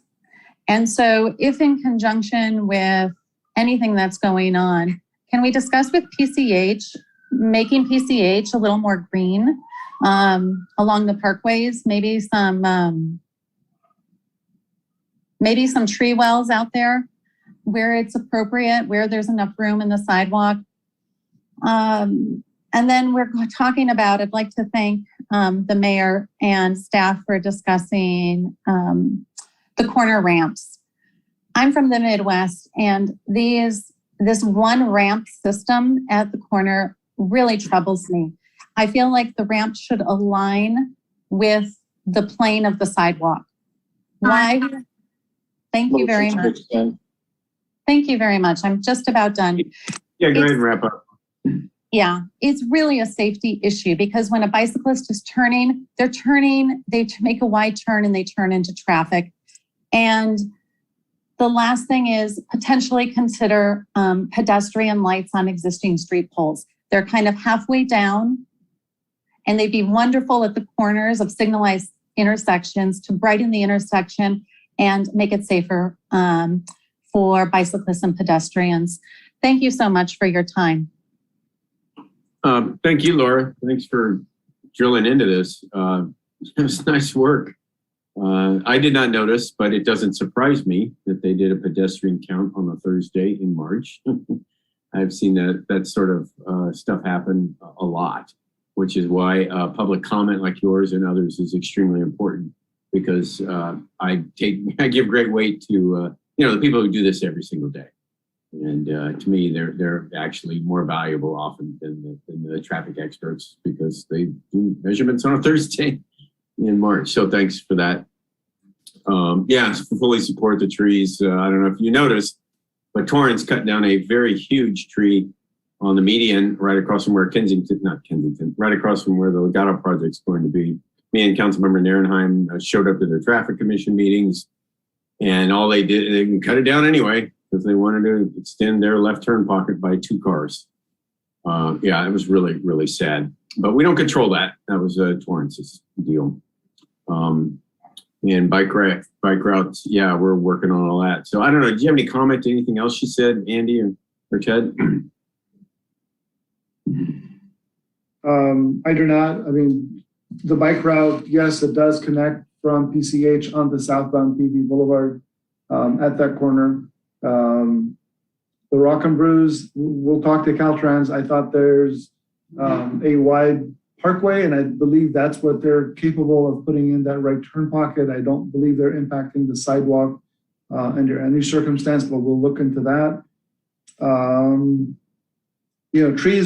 Trees along PCH, I think that's a separate discussion that's outside of the Caltrans project. That's something that we can consider at a future date. And I like her comment about the ADA ramps and their alignment. And we do know that Caltrans is really supporting dual ramps at corners rather than a single ramp, like the older design standard used to be. So yeah, a lot of that work is actually being considered. Okay, great. Okay, Mayor. Any more public comments? Yes, Stephanie Martinez. Hi, I just wanted to clarify, my internet was coming in and out. So is the consideration to remove most or some crosswalks alongside PCH? I wasn't able to hear that correctly. Well, I expressed a concern of sidewalks that don't have any signals across PCH. Not all the sidewalks on PCH. There's a handful that have no signalization. That myself, Councilmember Lowenstein, particularly at Agate, we're recommending the removal of that sidewalk because it's dangerous and people have been killed and hit. And, they get a false sense of security just because there's a sidewalk across 4 lanes of 50 mile an hour traffic at PCH. I see. Okay. That's all. Not all. I appreciate it. I walk everywhere. I don't have a vehicle, so this would affect me. So that's why I just was trying to get some clarification on it. Yeah, no problem. Okay, any other public comments? No public comments. No more Zoom comments, and then no e-comments for the record. Okay, with that, is there a motion then to go ahead and move forward with these recommendations for improvements? And I guess staff will take under consideration what they heard tonight. I'll make a motion to. Sorry. Go ahead. I'll make a motion to accept the staff report and the comments that we had, both in for public comment and the discussions that we had just now regarding the needs and wants from the meetings that we had just now, and including the comments from last week that we met with, so to move forward with. Second. Okay. Is that clear, Ted, Andy? Yeah, I think so. We'll continue the assault on the citadel that is Caltrans and see what we can get. So the black box. Okay. All right, there's a motion and a second. I'll do a roll call vote. Councilmember Narenheim. Aye. Councilmember Lowenstein. Aye. Councilmember Horvath. Aye. Councilmember Obaji. Aye. And Councilmember Indy is absent. Okay. Thank you, Andy, and thank you, Ted. Our next item is the discussion of possible action regarding the renaming of Flagler Ripley Parquet, adopted by title only in a resolution. basically making the Flagler Ripley Parquet the Ito family open space. So with that, this was a recommendation coming from our historical commission. So I guess I'll turn that over to Joe. Joe, were you going to handle this? Mr. Mayor, this is Cameron. I'll take this and actually have a brief PowerPoint presentation here for you. I'm trying to share my screen.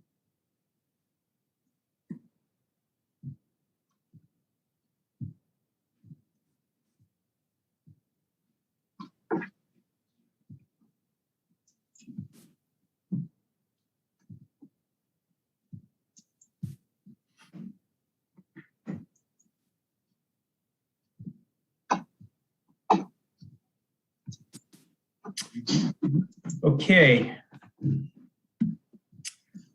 So the Flagler and Ripley Parquet abuts Flagler Lane, Ripley Avenue, and Spreckles Lane. The 0.34 acre greenbelt is located across from Jefferson Elementary and very close in proximity to the Historical Museum. The Parquet has no amenities, and this proposal is not seeking to add any other than simple signage. Its current character is true open green space. Prior to 2019, the greenbelt at Flagler Ripley was not identified as a parquet in the city's public inventory. It has never been formally named or dedicated. And this proposal originated with the closing of the Historical Museum during the pandemic and the desire of the Historical Commission to bring more Redondo history outdoors for public enjoyment and entertainment. So here's just a quick snapshot of the parquet. As you can see, as I mentioned, there are no amenities. It truly is just an open and green space. So a little bit of history on the Ito family. First off, Historical Commission Chair Ron Morocco initiated this proposal and has been researching the area as a possible location for a historical mural project. Tomo and Kamiko, otherwise known as Kimi Ito, were longtime residents of Redondo Beach. Their family owned property on Havemeyer since the 1930s, and that was back at a time when there were few houses. The site of Jefferson Elementary was actually a pig farm, and the streets were unpaved. Tomo Ito lived from 1909 to 1986 and was an Eagle Scout. Or became an Eagle Scout in 1927 and graduated from Stanford with a bachelor's in geology.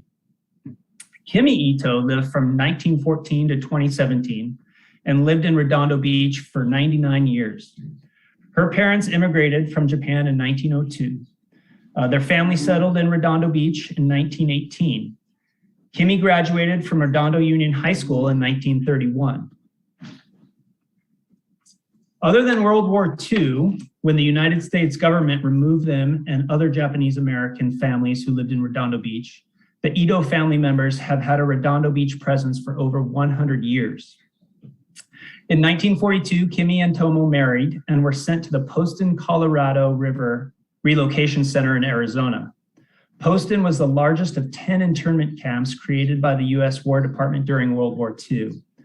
Her father was sent to the Manzanar War Relocation Center. After the war, they returned to Redondo and settled as a family into their home on Havemeyer. Kimi founded a support group for family workers with Parkinson's disease at the South Bay Hospital Beach Cities Health District and worked as a brailleist for the Los Angeles County Department of Education. In 2012, the city spotlighted Kimi in its city newsletter. And in 2014, Kimi was recognized by the Redondo Beach City Council, as well as the Redondo Union High School Alumni Association, as the oldest living Redondo alumni. So a little bit brief recap of how we got here and making our recommendation to the City Council tonight. Back in February of 2021, the Historical Commission discussed the potential renaming of Flagler Ripley Parquet. And they voted unanimously to recommend to City Council, as well as the Recreation and Parks Commission, that the open space be renamed the Ito Family Open Space or the Ito Family Parquet. Then in April of 2021, the Recreation and Parks Commission also unanimously voted to recommend to the City Council to name the area in question in honor of the Ito family. So as you can see before you, the recommendation before you tonight is to adopt Resolution 2107-077, naming the Flagler Ripley Parkette the Ito family open space. That concludes my presentation. I'm available for any questions, obviously, and I also have Historical Commission Chair Ron Marocco on the call as well, in case you have any questions for him. Okay, great. Thank you, Cameron. Sounds like a great opportunity to honor honor a legacy of Redondo Beach. Councilmember Obaji. Yeah, this is awesome. I'm very proud to hear that this effort is underway, that the Redondo Beach Historical Commission moved to make this recommendation to us and to learn about the Ito family. So I'd gladly and proudly vote to rename that space that is the subject of this discussion, the Ito family open space. Okay, is there a second? I'll second. Okay. Also noticed they're going to go on a fundraising drive, $8,000 to $10,000 for signage.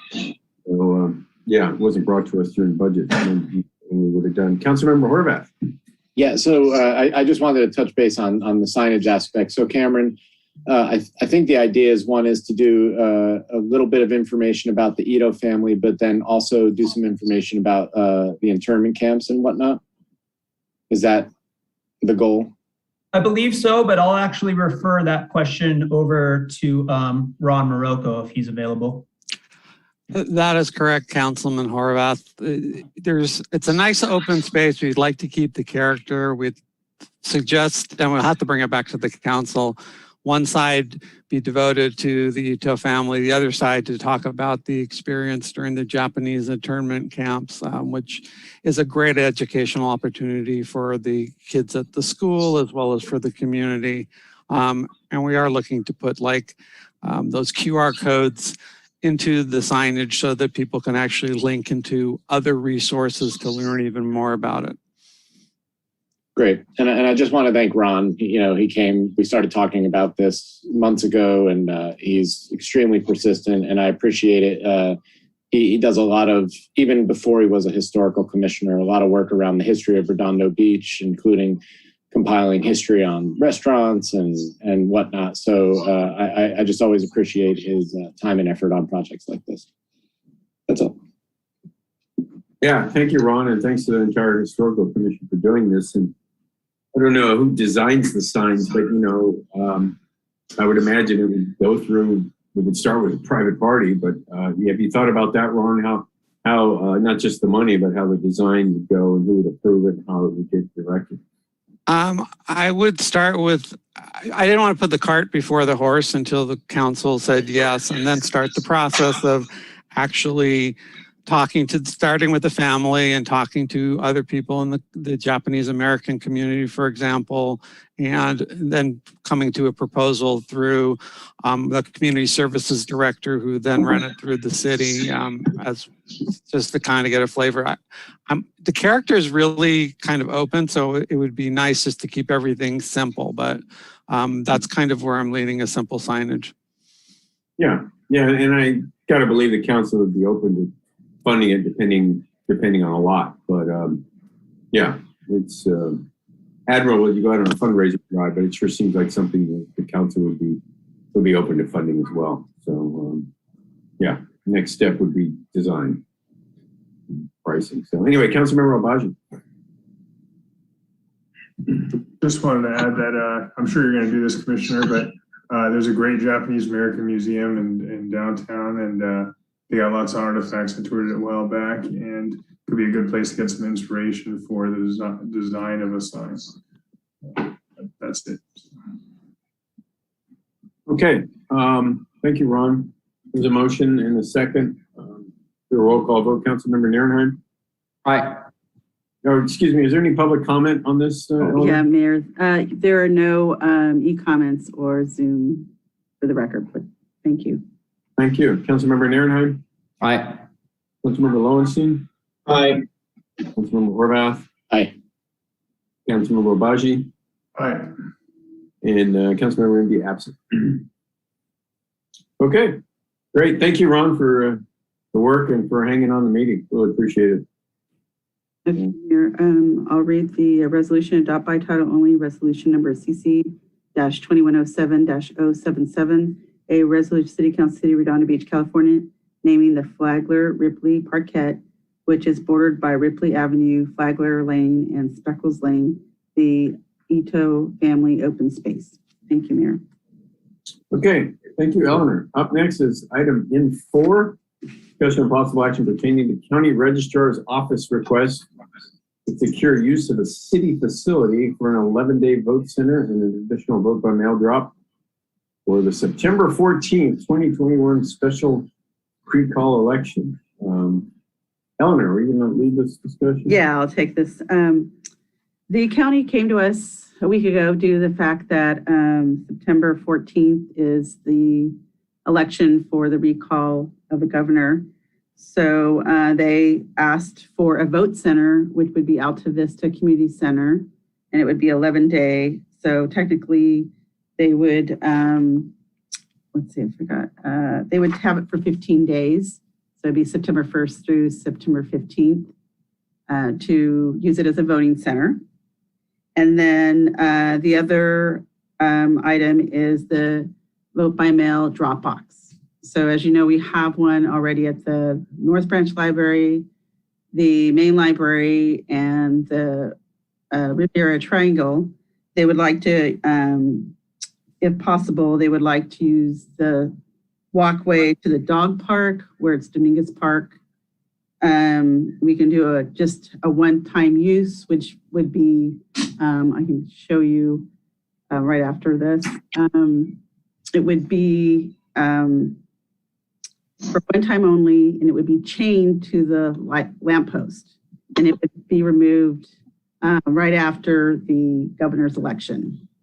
So, or we can do a 5-year, just like the other vote by mail drop boxes, because we could be having a recall election for the district attorney for Gascon.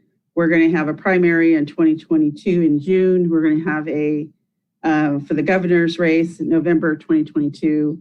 And then our election in 2023, maybe a runoff 2023, and then the presidential in 2024 in March, and November 2024, the presidential statewide. So just to keep that in mind.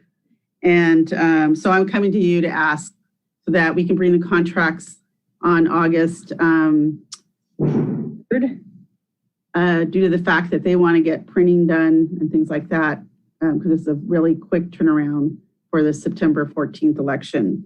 So they're requesting those two items. And so I don't know if you have any questions or what your suggestion. I can show you the areas, what they're looking for. I know it's in the packet, but I can go ahead and. What were you talking about? Chaining something? Well, yeah, because so the drop-off boxes, so you have an option. So it's only for the period of the election, which would be September 14th. So they would probably remove it the day after or 2 days later. What does this thing look like? So instead of putting it on a slab and put it in concrete right into our sidewalk, which is the 5-year, the 1 year is to chain it to the lamppost.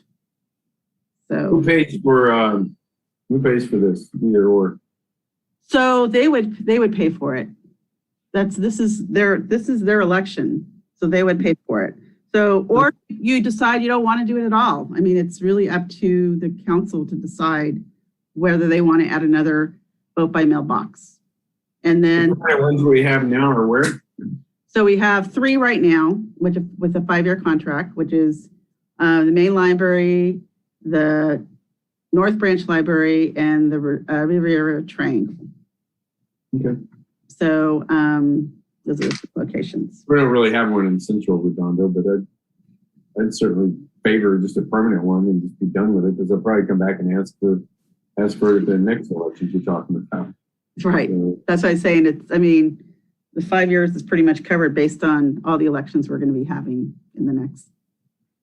Okay, Councilmember Nerno. Yeah, so I'm going to leave this decision really up to the council members in their district. The only input I have on this is I have gotten, maybe because the Riviera Village one is so in the public's point of view, public eye, it gets a lot of drop-offs. People are very interested. They love having it there. But it is there year round. And so people don't quite understand when we signed our contract that it's a 5-year contract and it just sits there. So I have gotten a lot of comments, questions, complaints about why is that thing still sitting here? Did we just get done with an election? So just be aware when you vote on this or make a recommendation, what you guys want to think about, if it's in the way or if it's in a high profile location, people are going to start asking questions. It is fully locked up, so you can't put something inside. It's secure. It's not like you can, dump things in there. It's made of good quality stainless, or metal or whatever it is.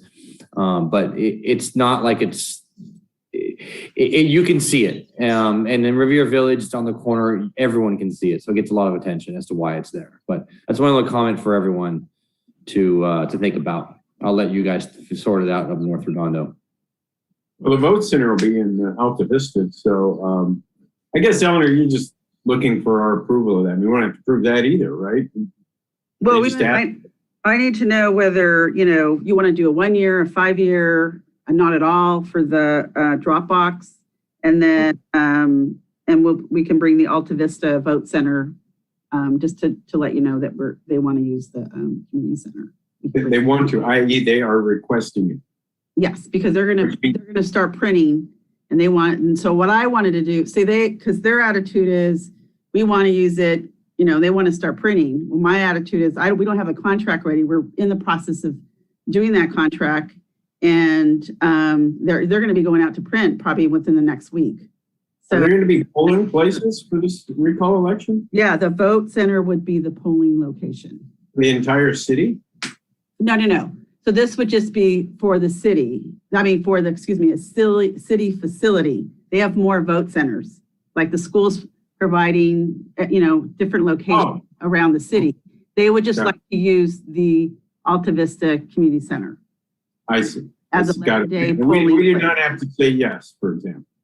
Right. If you say no, then they'll have to look for another location, but we have it available. Okay. All right. Thank 11 you. days.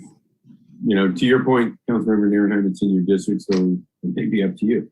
So think about it. Councilmember Lowenstein. Yeah, I'd be fine with the Alta Vista Center, and I will leave it up to Christian in terms of what he wants in terms of where or for how long he would like the Dropbox or not. But my recommendation would be to have it south of the Morel House versus north. North is the parking lot for the dog park. People come in and out of there all the time. It's very busy. I take my dog there a lot, and it's tough to find parking anyway. So this will just make it even more congested. So the bigger parking lot of the two, I believe, is south of Morel House, and it seems like it's a better location. But I'll leave it up to Christian since it's his district. So that's it. Thank you. Councilmember Obaji. This is going to sound like a shrewd question, but I know that the county charges us for elections when we run it through them. Are they going to pay anything for taking up our real estate or us contracting these boxes? So for the drop-off boxes, we sort of made an arrangement that we can use it for our elections. Okay. Do we have a cost associated with getting the box, like the additional box if we put it here? No, I don't have costs for the box. They don't charge us for anything, and then they don't charge us for us using their box during our elections. Now, the Alta Vista Center, we will, we've had that discussion before, and what we have the agreement is that any overtime, they will pay for overtime. Any special requests, they will pay for that also. And any cleanup, like if they need, obviously with, the COVID-19, have the restrooms cleaned every day, which I think we're doing anyway, but, you know, for longer periods of time, they will be charged for that. So that's how it was left from the last time. Good to know. Thank you for that. Okay, Councilmember Horvath. Yeah, Todd and I are in complete agreement. If we're going to put it at Dominguez Park, it should go south of the Morel House there, where it's identified right now, facing the parking lot. I'm fine with a 5-year term. It sounds like that the county has changed their rules and they need more boxes based on a 15,000 resident quota. So I'm fine with it there in that location south of the Morel House, and I'm fine with Alta Vista as a polling location if Mills is. Yeah, I'm fine with it. Are we good for 5-year? Yes. Okay. I'll second that motion. Then yes, that's a motion, I guess. I don't even want to know what a chained box would look like and what it would be chained to. So It would be chained to the light post.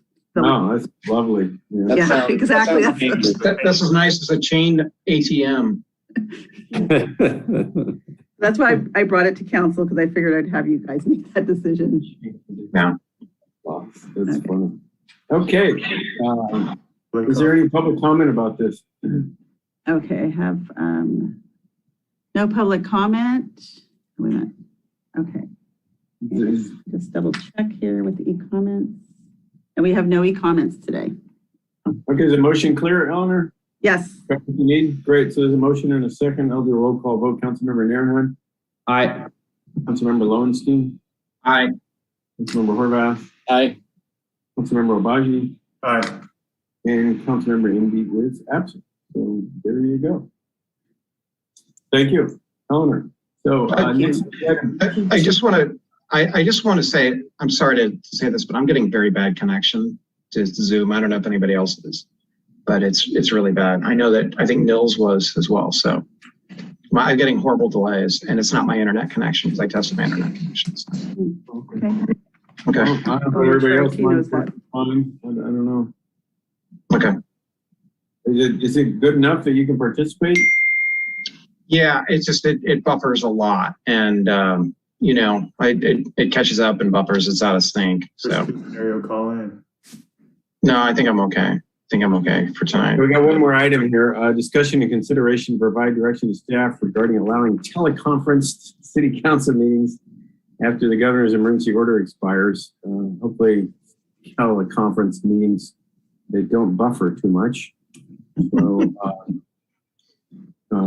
yeah, this is an item that the council was requesting, something that's done in other cities and something we considered, believe it or not, I think all the way back in 2012 or something, maybe even before that. So I don't know, Mike Webb, were you going to handle this? Yeah, at least the start of it, the legal portion of it. So let me see if I can start the slideshow. Great. So Governor Newsom's most recent executive order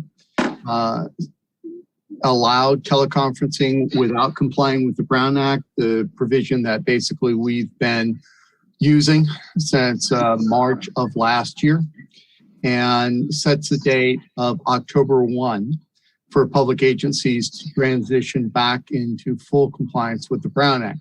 So the purpose of tonight is to set out the rules that you must comply with, and then the council can decide if they wish to set up something where they can do that going forward, work with the clerk's office and IT in particular, because there's some logistical matters and making sure you comply with the Brown Act, which are very different from the executive order that we've been going through, and determine exactly, what are you going to do if more than two of you want to participate by teleconference. So the Brown Act, once it applies, starting October 1st, if there are no future changes. It can be used for all purposes during the meeting, but there are very strict requirements. A majority of you, a quorum, have to participate from locations within the public agency's jurisdiction. In other words, from inside the city. You're going to have to figure out, as I just mentioned, how are you going to assure the members of the public that that is being done? How are you going to work out if more than 3 of you want to participate? Each teleconference location has to be noticed has to be identified in the notice and agenda. Hence my discussion that you're going to have to work closely with the clerk to make that possible, and including a full address and room number if you're in a hotel. It's got to be posted at each teleconference location. So if you're doing it because you're ill from your home, you have to post it at your home. If you're doing it in a hotel because you're traveling for work, you have to post it at that location. And there, as we've discussed in the past, I think Mayor Brand may be the only one who may remember this. I brought up that there have been situations where a councilwoman who was on bed rest due to pregnancy had someone who was she was at odds with politically demand entrance into her bedroom, and he was legally entitled to demand that entrance, and he would have to be allowed into the room. So it's important to think of this with the Brown Act after the executive order is each teleconference location is a separate location that for all purposes of the meeting. And so if someone wants to go there, they're entitled to go there. It has to be accessible to the public, but there also has to be technology such as speakerphone to enable them to participate from that location. Hence my, whatever you do going forward, you should work with IT. Again, the public has to have the ability to speak to you directly each teleconference. You can set up more teleconferences. And the one thing that's very similar is that all votes have to be by roll call. Now, there were 3 bills that were proposed during this session of state government that sought to address it. One would basically keep things going the way they've been going under the executive order. That bill appears to be dead.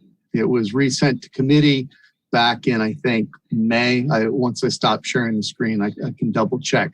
There are 2 bills that are pending, but they really won't apply to us. One allows you to, without the need of an executive order, if there's emergency, whether it be a statewide or a local emergency, you can have a meeting by a teleconference.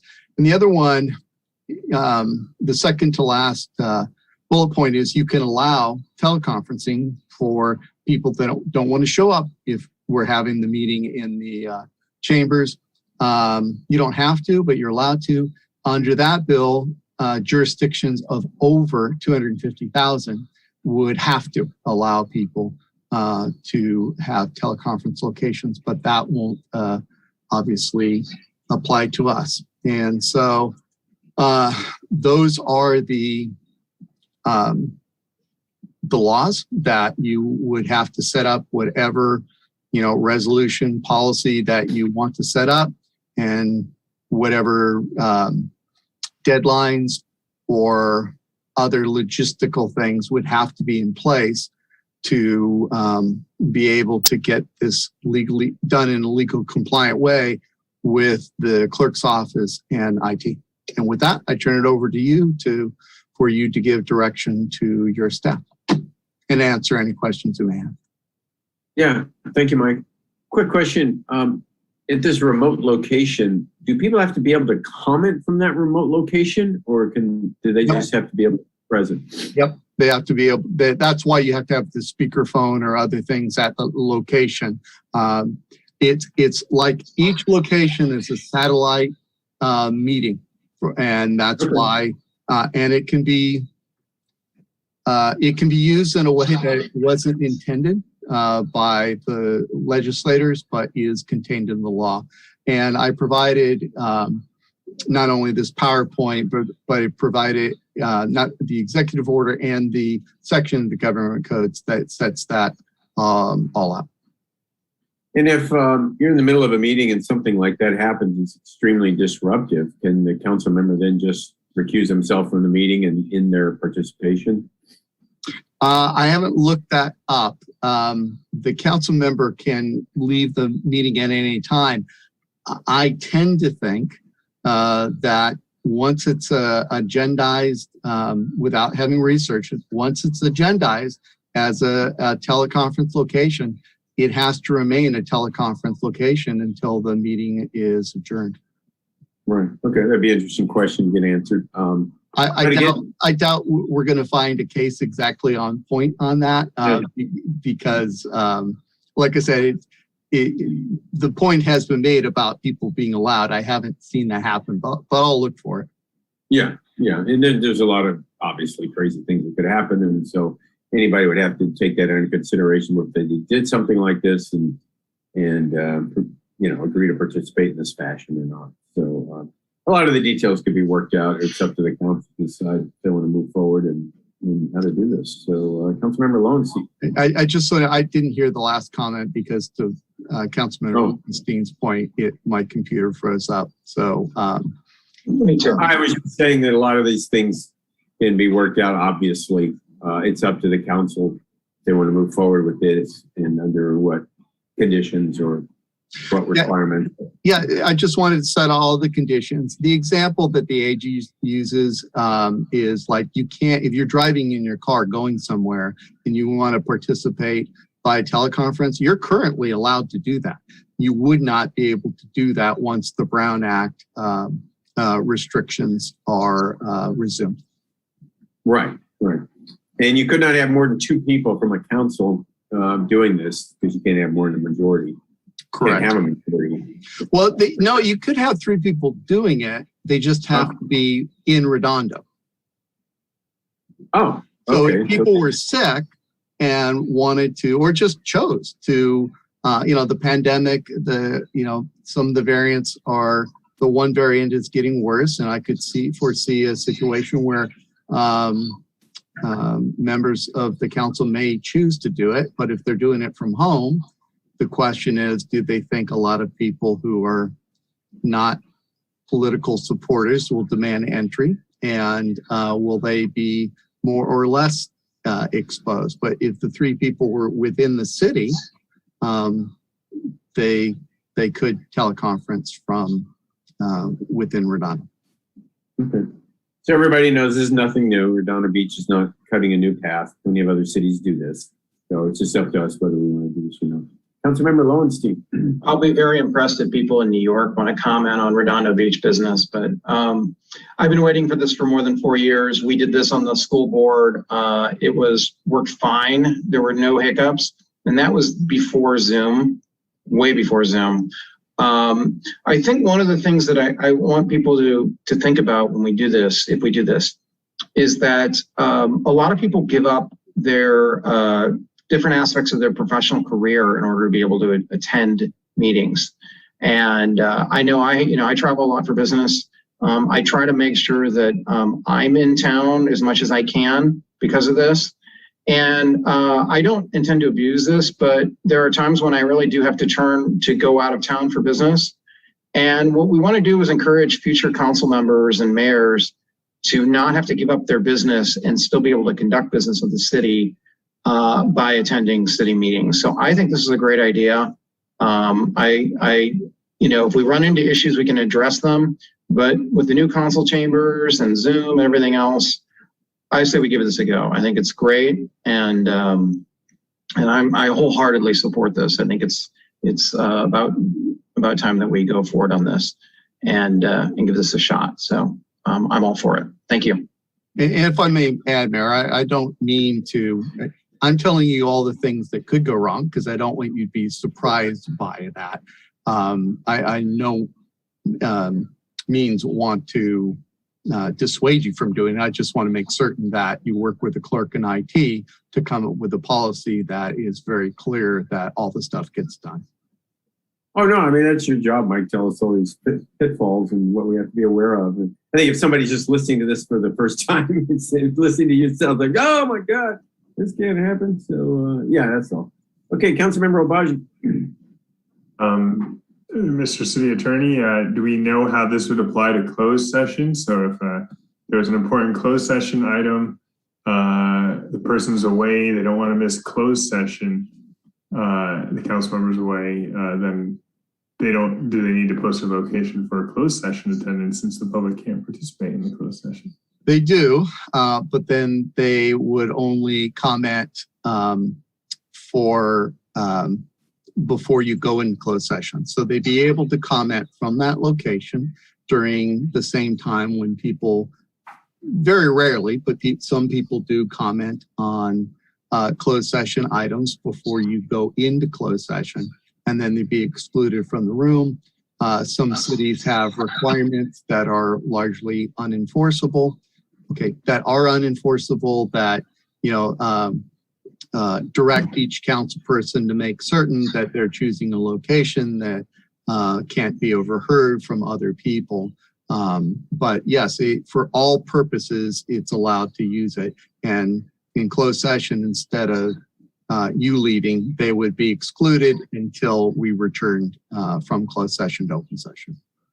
And I'll make a comment even further than Mr. Lowenstein's and say that if we want to attract the best candidates, smartest Redondoans to become council members, I think we got to broaden the ability to do so, including by showing flexibility in the job. So I would support this, even though I'm not likely to use it.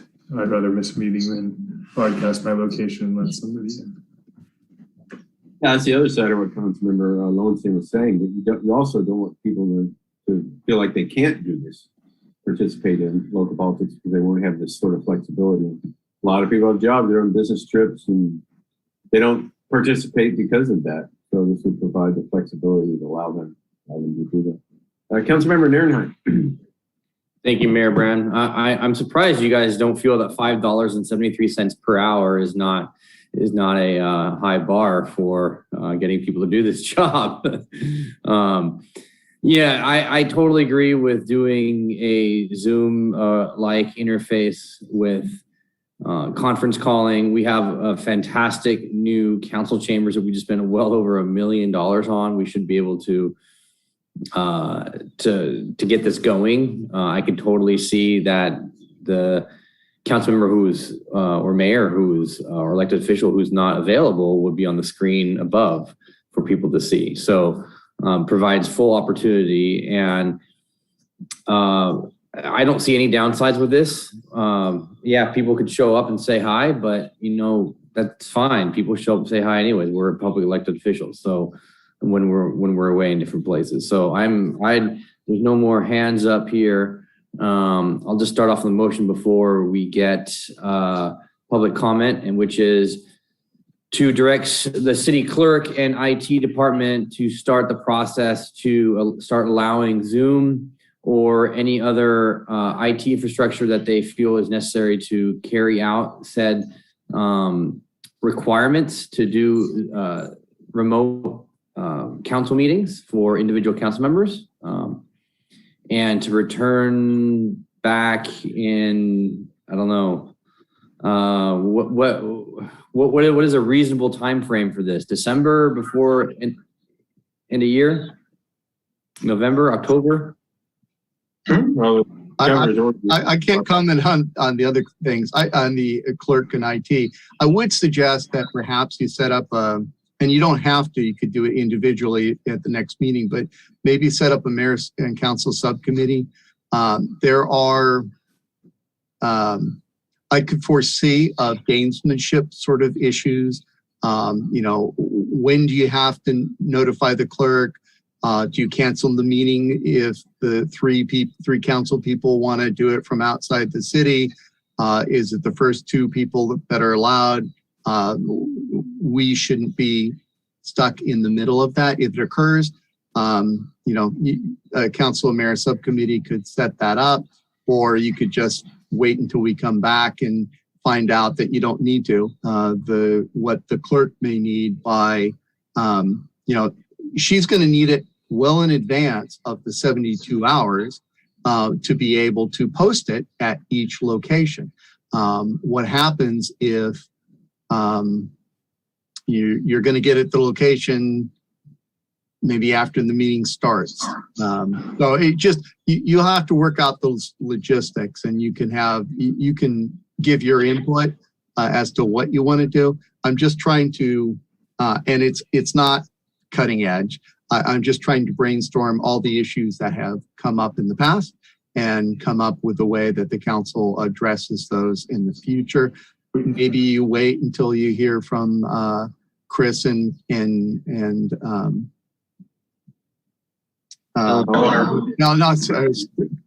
still stuck in IT, Chris and Eleanor, regarding what they would need, and you can address it as a council at that point. Yeah, so maybe come back rather than doing subcommittee, maybe have those two departments come back in September with a list, and as well as your department, Mr. Webb, to come back in September with a list of items that we need to discuss in terms of who gets it first, so to speak, right? Well, let me interrupt. I am sure there are other cities that have ordinances or whatever required that have already laid out processes that they use that are effective. And I would think, first place to look is other cities that have already done this. Yeah, they put it mostly in their policies and procedures, and that's something that is accessible to all of you. And that's ultimately, you're going to have the vote on that. And that's why I said the mayor council subcommittee, because that piece is yours. The piece that Eleanor needs, how much time she needs in advance, and what Chris may need to, let's say you use your cell phone to have the speakerphone.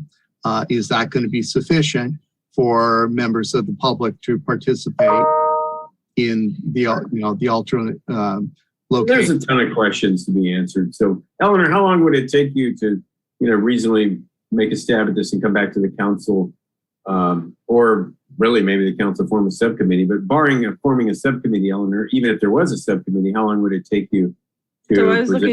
So I'm looking at beginning of October, because in September I'm thinking of bringing the ranked choice voting. So so I figured in October, beginning of October, because we also got to figure out too is that, remember, we always have an agenda either on a Thursday or a Friday. So that sort of creates different varieties on, when it's going to be due. Okay. And we get the agenda completed. Sometimes that agenda completed about 5:30, maybe sometimes 7. Okay.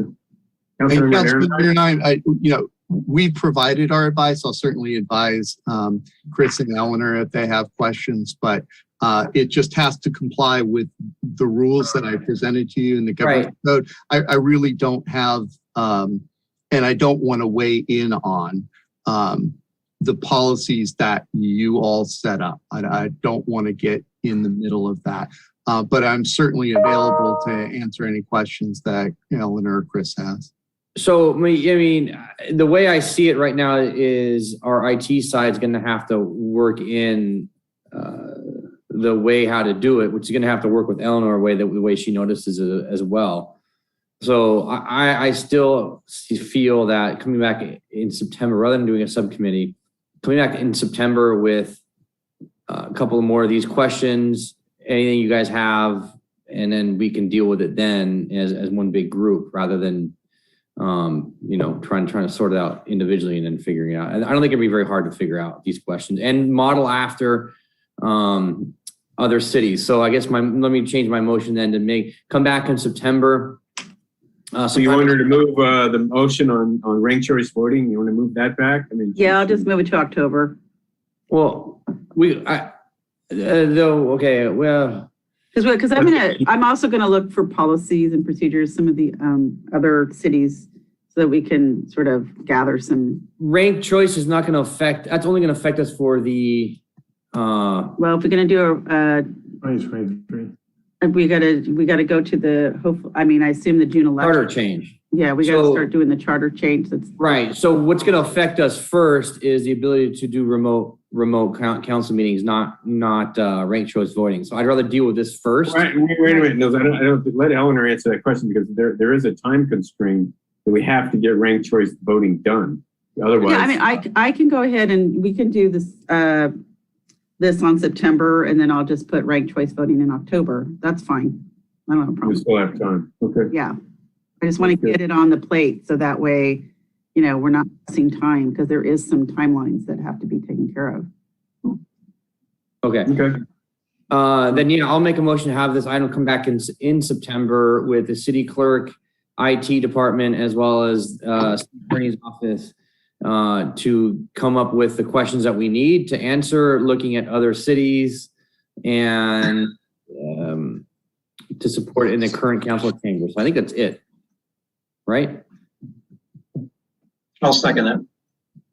Okay, there's a motion and a second. I have a question, Eleanor. If we go to ranked choice voting, that requires a charter change. And when would that charter change election occur?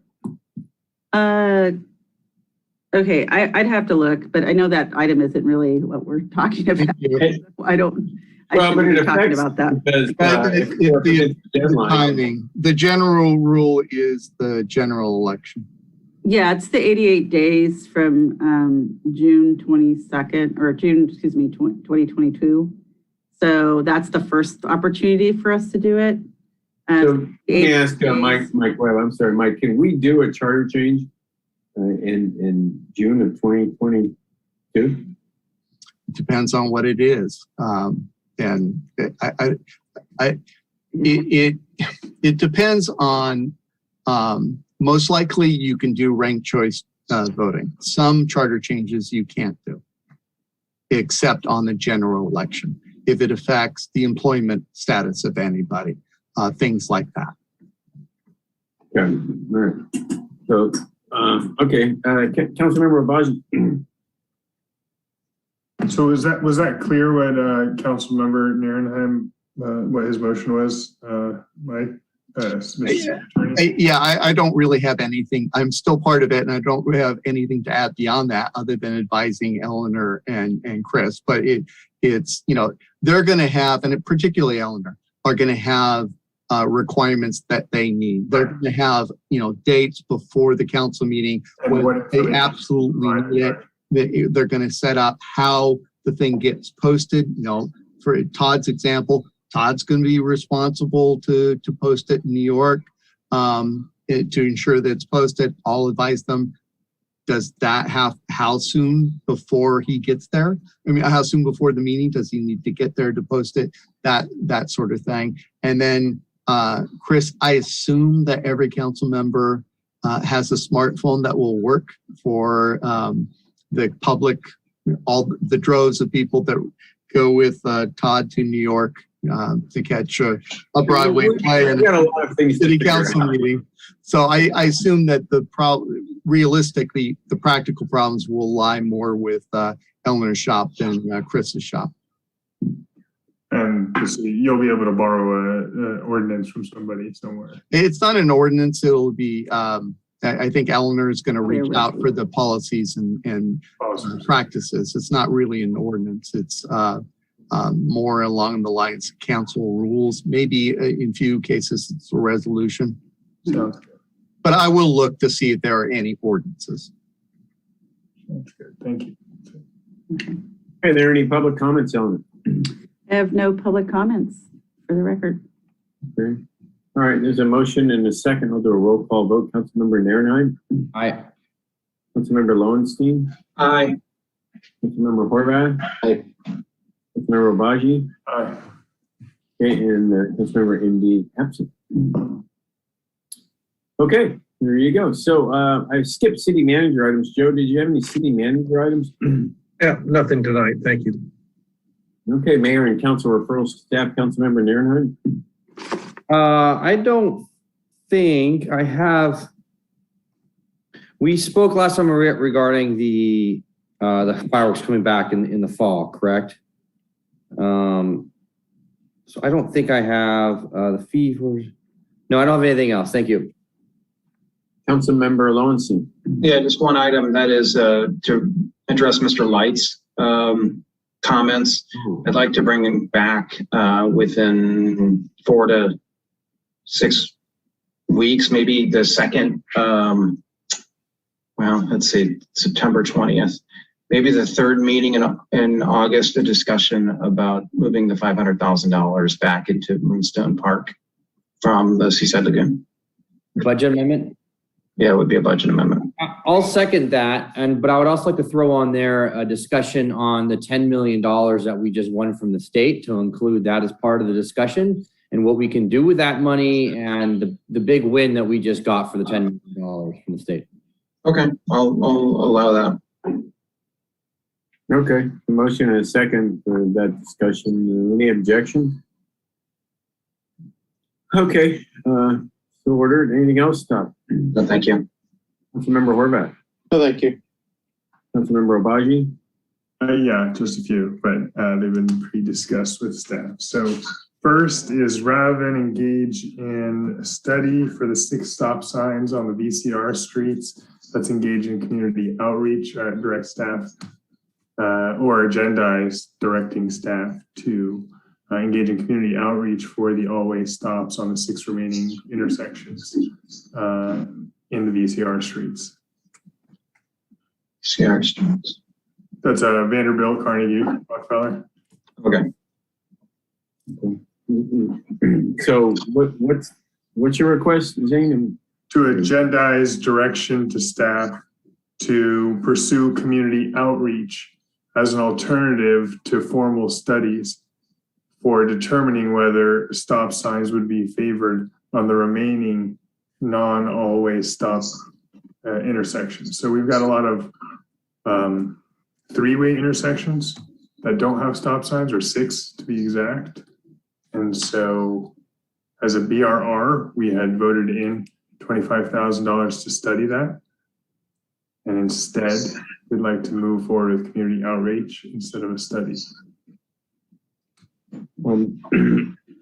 Joe, has the study started? When could we get that on the agenda for discussion? It sounds like just to give direction to staff to start community engagement in lieu of the studies. Yeah, I think what we would do, and I haven't been party to the staff discussions that Mr. Abaji's had, but I think the item would be to bring back what study is normally required.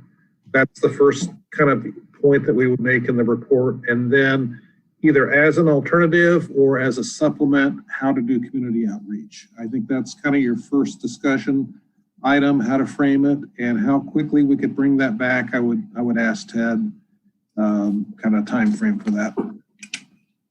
Thank you, Joe. Yeah, the study obviously has not started. We just went through the budgetary process. So if I'm understanding correctly, Councilman Abaji, you'd want the item to come back to the City Council to discuss the possibility of not conducting the study, but to engage the public engagement, which would go through the Public Works Commission and eventually to the City Council? Sure, and I would get into the rationale why, but I can't, right? So. Okay. I think we can come back, ask for that direction, maybe in the second meeting of August, Joe? That'd be wonderful. Thank you. Okay, is there a motion to bring back that discussion? I guess a second. Is there a second? I'll second. Okay, is there any objection to that discussion?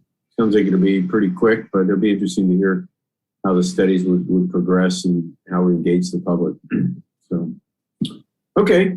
All right. I also would propose another item is to have the Planning Commission work on a standards or an ordinance for the maintenance of walls and property fencing on Prospect Avenue.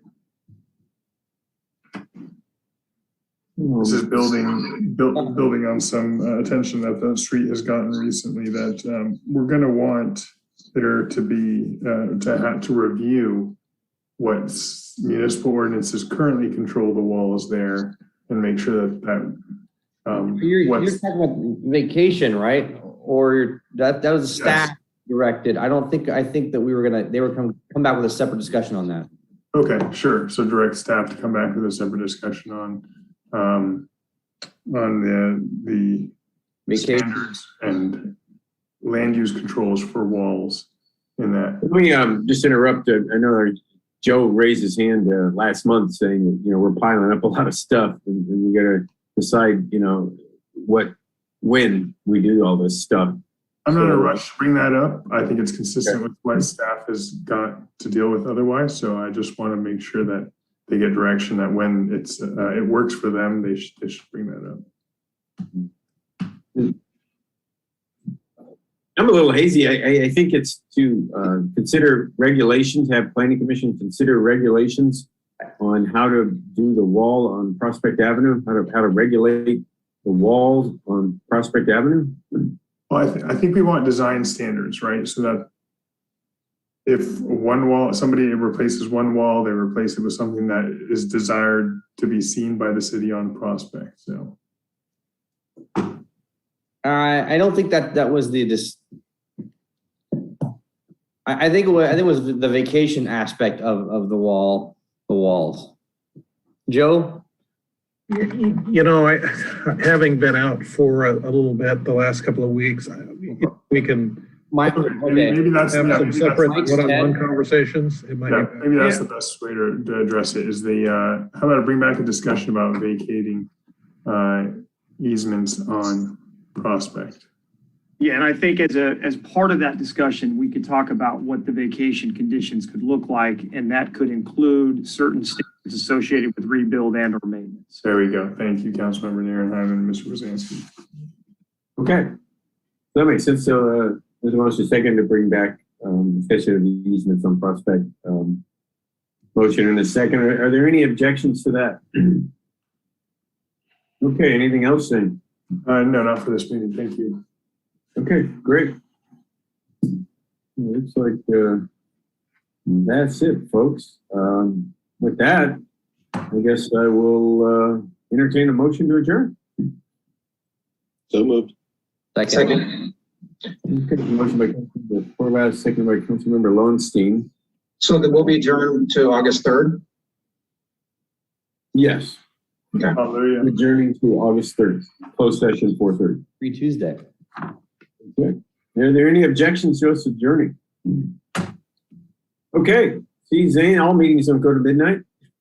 I know. 8:39. I'm not believing my eyes right now. First. Happened. Because of Jennifer. Anyway, have a good night, everybody. Thank you all. Meeting. Bye. Thank you to staff and all the work you guys did. Yes. Really appreciate it. Thank you. Have a good night. Bye.